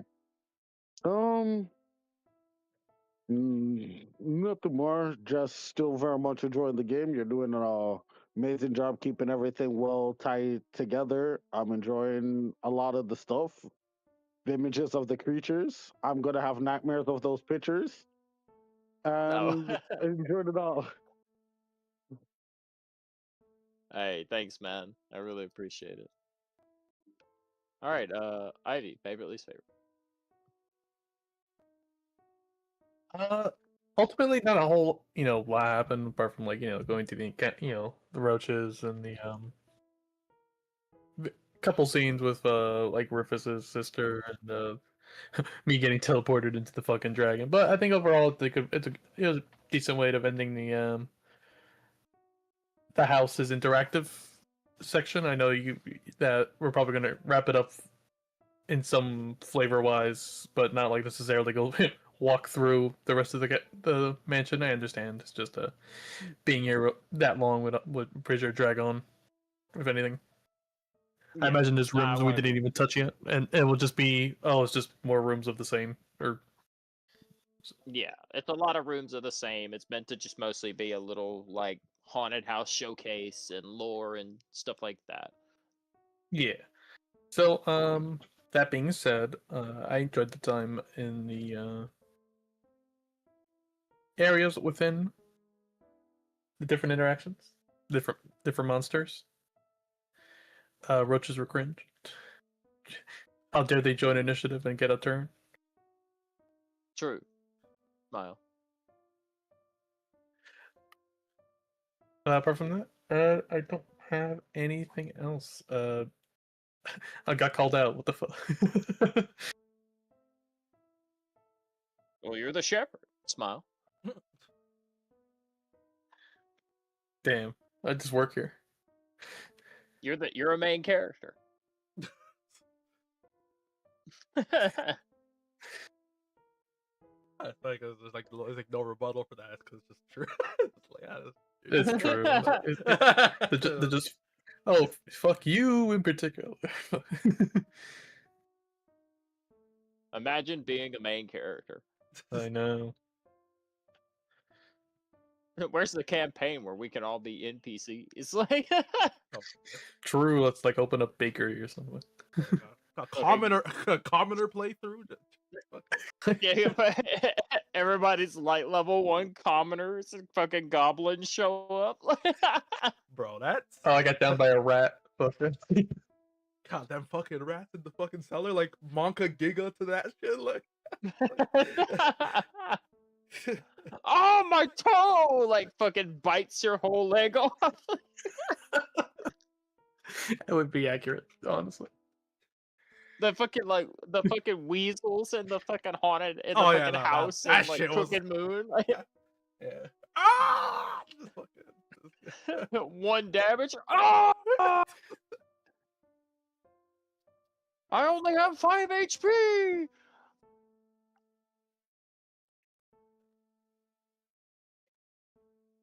But yeah. Anything else, Ivy? I did not have anything else. I enjoyed my time. All right, Mr. Kai, take us home. All right. Well, it pretty fine session. I will say like the first, just because like we had to like kind of just be in the just kind of wait champ for the battle. Like at least most of that first battle to take place. Kind of just the beginning was True. just kind of just we're just sitting there doing nothing, and we couldn't see what was happening, so it was just kind of like Yeah, that was one of eh. those. I forgot about the universal token. I forgot to do it. That was a good idea last session. I forgot to do it. I But should have done it. I'm gonna it, have to do that. it's all right. But yeah, that was just the first little bit. I was like, all right, well, guess yeah. And then after like the Ponju came out, that was cool. The callback, he just came back again. That was cool. Had the friggin' like, oh, let me just make myself real. Like, oh, like that was kind of crazy. Abyssal shenanigans and all that. Yeah. The whole thing, I was like, all right, let's just get the fuck away. And I actually got to pull off the freaking technique. This session, I got to pull off a lot of stuff that like my class was able to do, like a lot of like class stuff I was able to pull off in this one. I was like, oh, that's pretty good. The bro struck a pose and went domain expansion. Like, got to cocoon him and we got away. Good thing I thought about pulling freaking Tana, because I'm like, okay, he's still in his ring. So yeah. true. Took his action. He used his action to just fucking. Yeah, that was cool. The little competition with the teacher and him pulling him away, that was cool. Oh yeah, I got forbidden knowledge. Forgot that to make sure and know that. Yeah, that was cool. I guess see Rufus' backstory stuff was pretty cool. I couldn't help but thinking like, as her portrait kept changing, I kept thinking of like the Mr. Incredible getting uncanny. Just like that was literally what was happening. I was like, damn.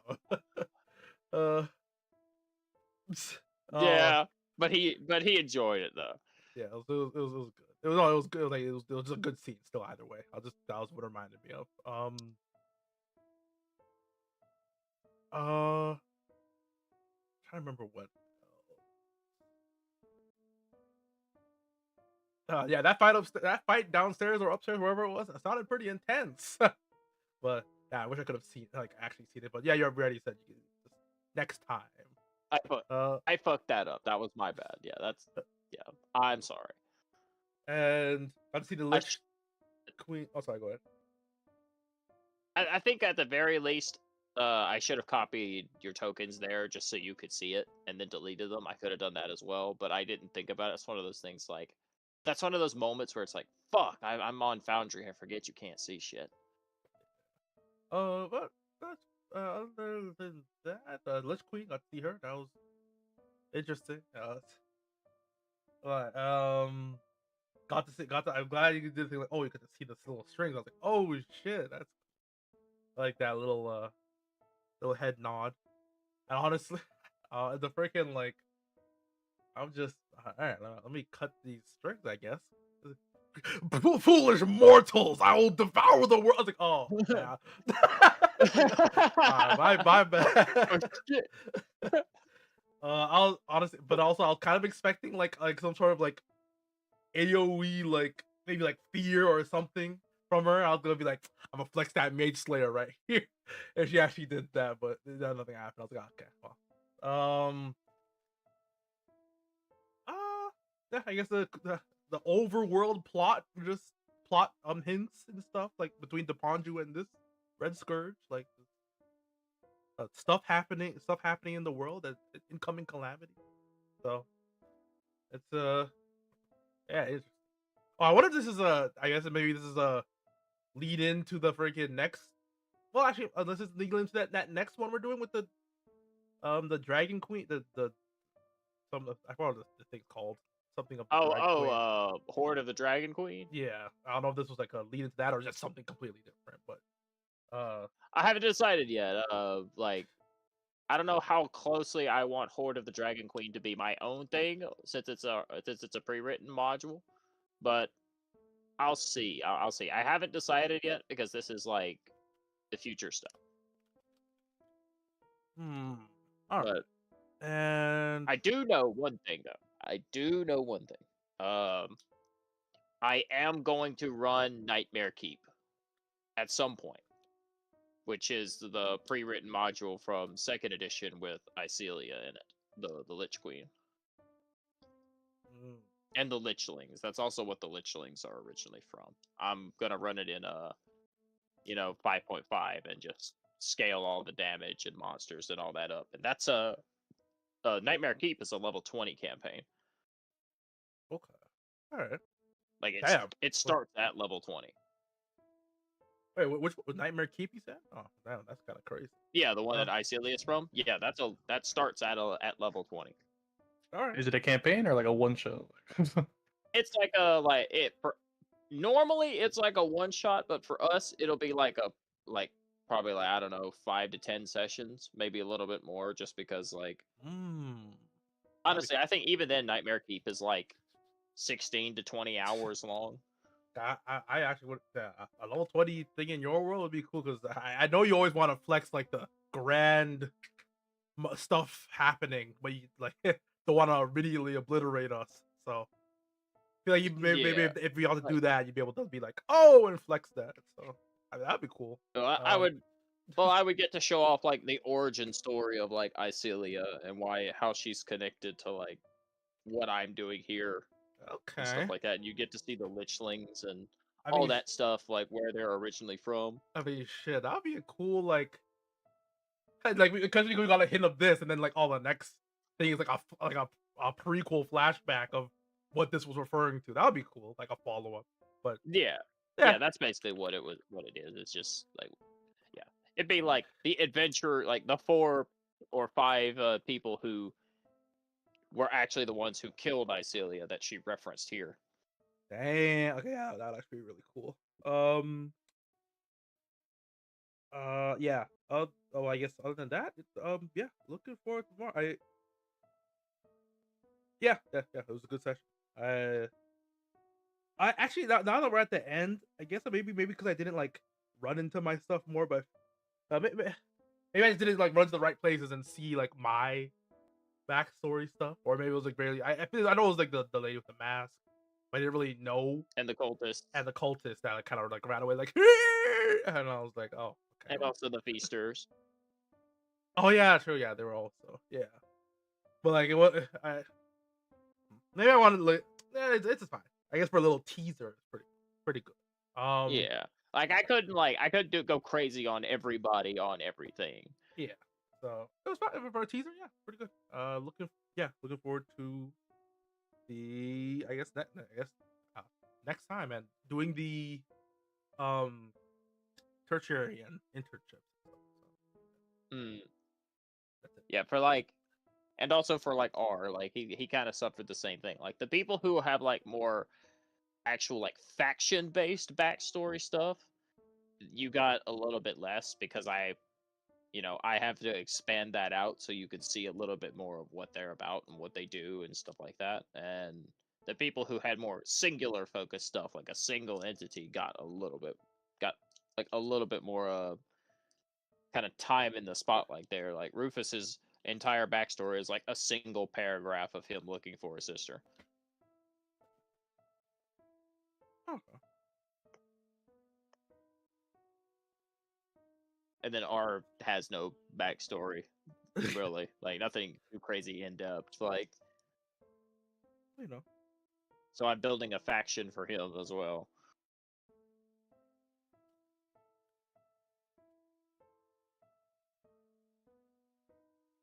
Yeah. Just But a yeah, person looking for people. true. And that's what your faction is. They're a bunch of beastmen guys who like to fight people. Nope. But anyway, thank you, Kai. Appreciate it. My favorite, least favorite. I think everything came together decently well in the end. I liked showing off Depanju again and the showing Firgator the Red Scourge. I will be running a campaign with her She will be that will be a level 20 campaign. I don't know if it will be a like ramping up to level 20 campaign or if it will start at level like 15 to 20. I'm not 100% Oh sure shit. yet, but that's going to be an insanely high level campaign because uh Firgator has transcended death and is returning. And also she has possessed the body of Icelia the Lich, which a Lich is already a CR 20. So I'm adding Firgator's anima on top of that. Omega. So that's going to be a high level campaign. And if we fight Firgator in that campaign, that will be my first like CR 30 monster I will run, Oh. which is the highest level a monster can go in D&D is CR 30. Which is the strength of the Tarask. But the Tarask is not even CR 30 because he can't hit things that can fly. Yeah. Well, actually, no. I think the new one can. I think like the updated okay, well- Tarask. I think. I'm not. Okay, Poggers, but Yeah, the new one can. oh, that's awesome, Poggers. But the Firgator plus Icelia will be a CR 30, and then we're gonna do that. But first, before I tell the story of Icelia and the Red Scourge, we're gonna do Nightmare Keep. Because that's mandatory, because we gotta see Icelia's backstory first. Okay. But the question is that going to be after this one? Honestly, we could do. I Yo! could say we could do Nightmare Keep. Okay. Shit. I'm looking forward to that. I gotta buy Nightmare Keep. I don't have it yet, but it's like fucking $5 on like, drive through RPG. So it's just scaling everything as up because Nightmare Keep was like written in 2nd edition, and it was like you fall on poison spikes that do 2d6 plus 3 damage into a level 20 character in 2nd edition. That's like, Yeah. So I have to fucking scale everything up to 5.5 damage, Okay. There might be people which that is on, it's really funny. also there might be people online that might have done it. Maybe not. You have to search. Yeah, probably.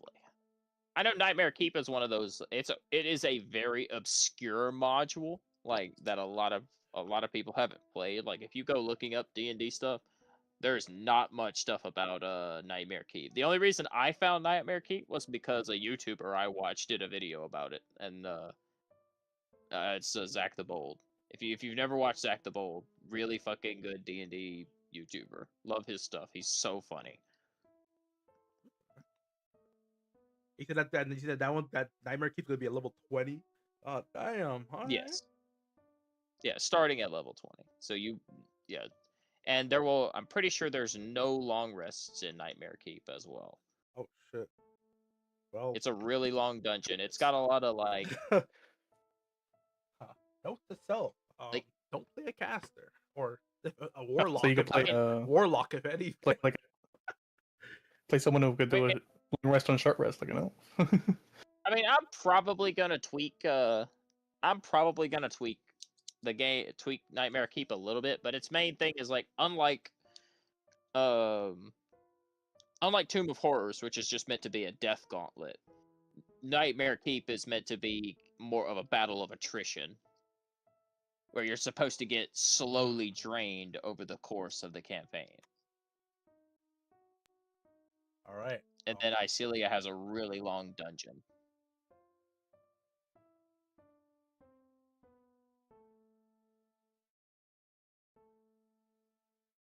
But I'm excited for that one. I thought the concept of Icelia was really cool when I heard about Nightmare Keep and like listened to the lore and the fucking lichlings, and their whole thing is that they feed on fear, and fear makes them stronger. Granted, they look really goofy in 2nd edition, which is why I tried to like make them a little more grotesque and man-buggish. But in the original, I'll get their original art as well. And just like just like I did with Tomb of Horrors, I'll bring the original illustrations with me, and I'll post those like on Discord as we play the game or as we do Nightmare Keep. But yeah, be thinking about what characters. Monk. I'm low key might play. I might play a monk in that one. Maybe.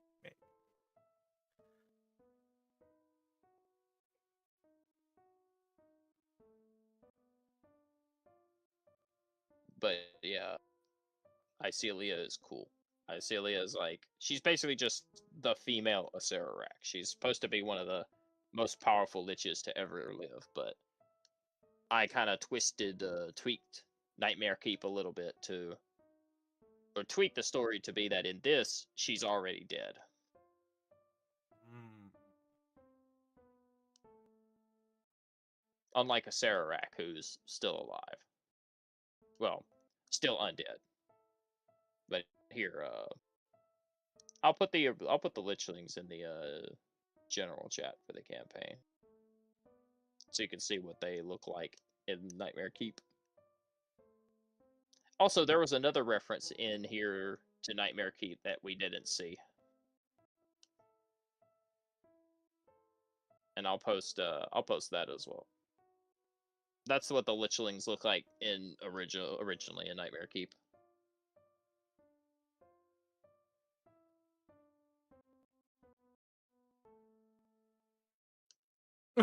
Super old, Oh my just God. old. But I had these guys in the mansion as well, but we never ran into them. And these guys, they're just a art I found that I liked, but they're supposed to be the Sons of Stone, and the Sons of Stone are a reference to Nightmare Keep as well. They were a group of 1,000 knights, well trained, well armed, but they numbered in 1,000, and they were sent to Icelia's keep to destroy her, basically, and they never returned. Turns out they all died. So, in some of the mansion hallways, if you had opened the doors, you would have seen those tokens called the Sons of Stone, and that's them. I brought them into the mansion as resurrected enemies because Icelia killed them all. Gotcha.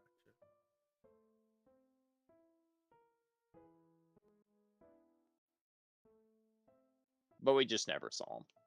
But I think their tokens are still here. Hang on. Where is one of them? Here they are. There's one of them anyway.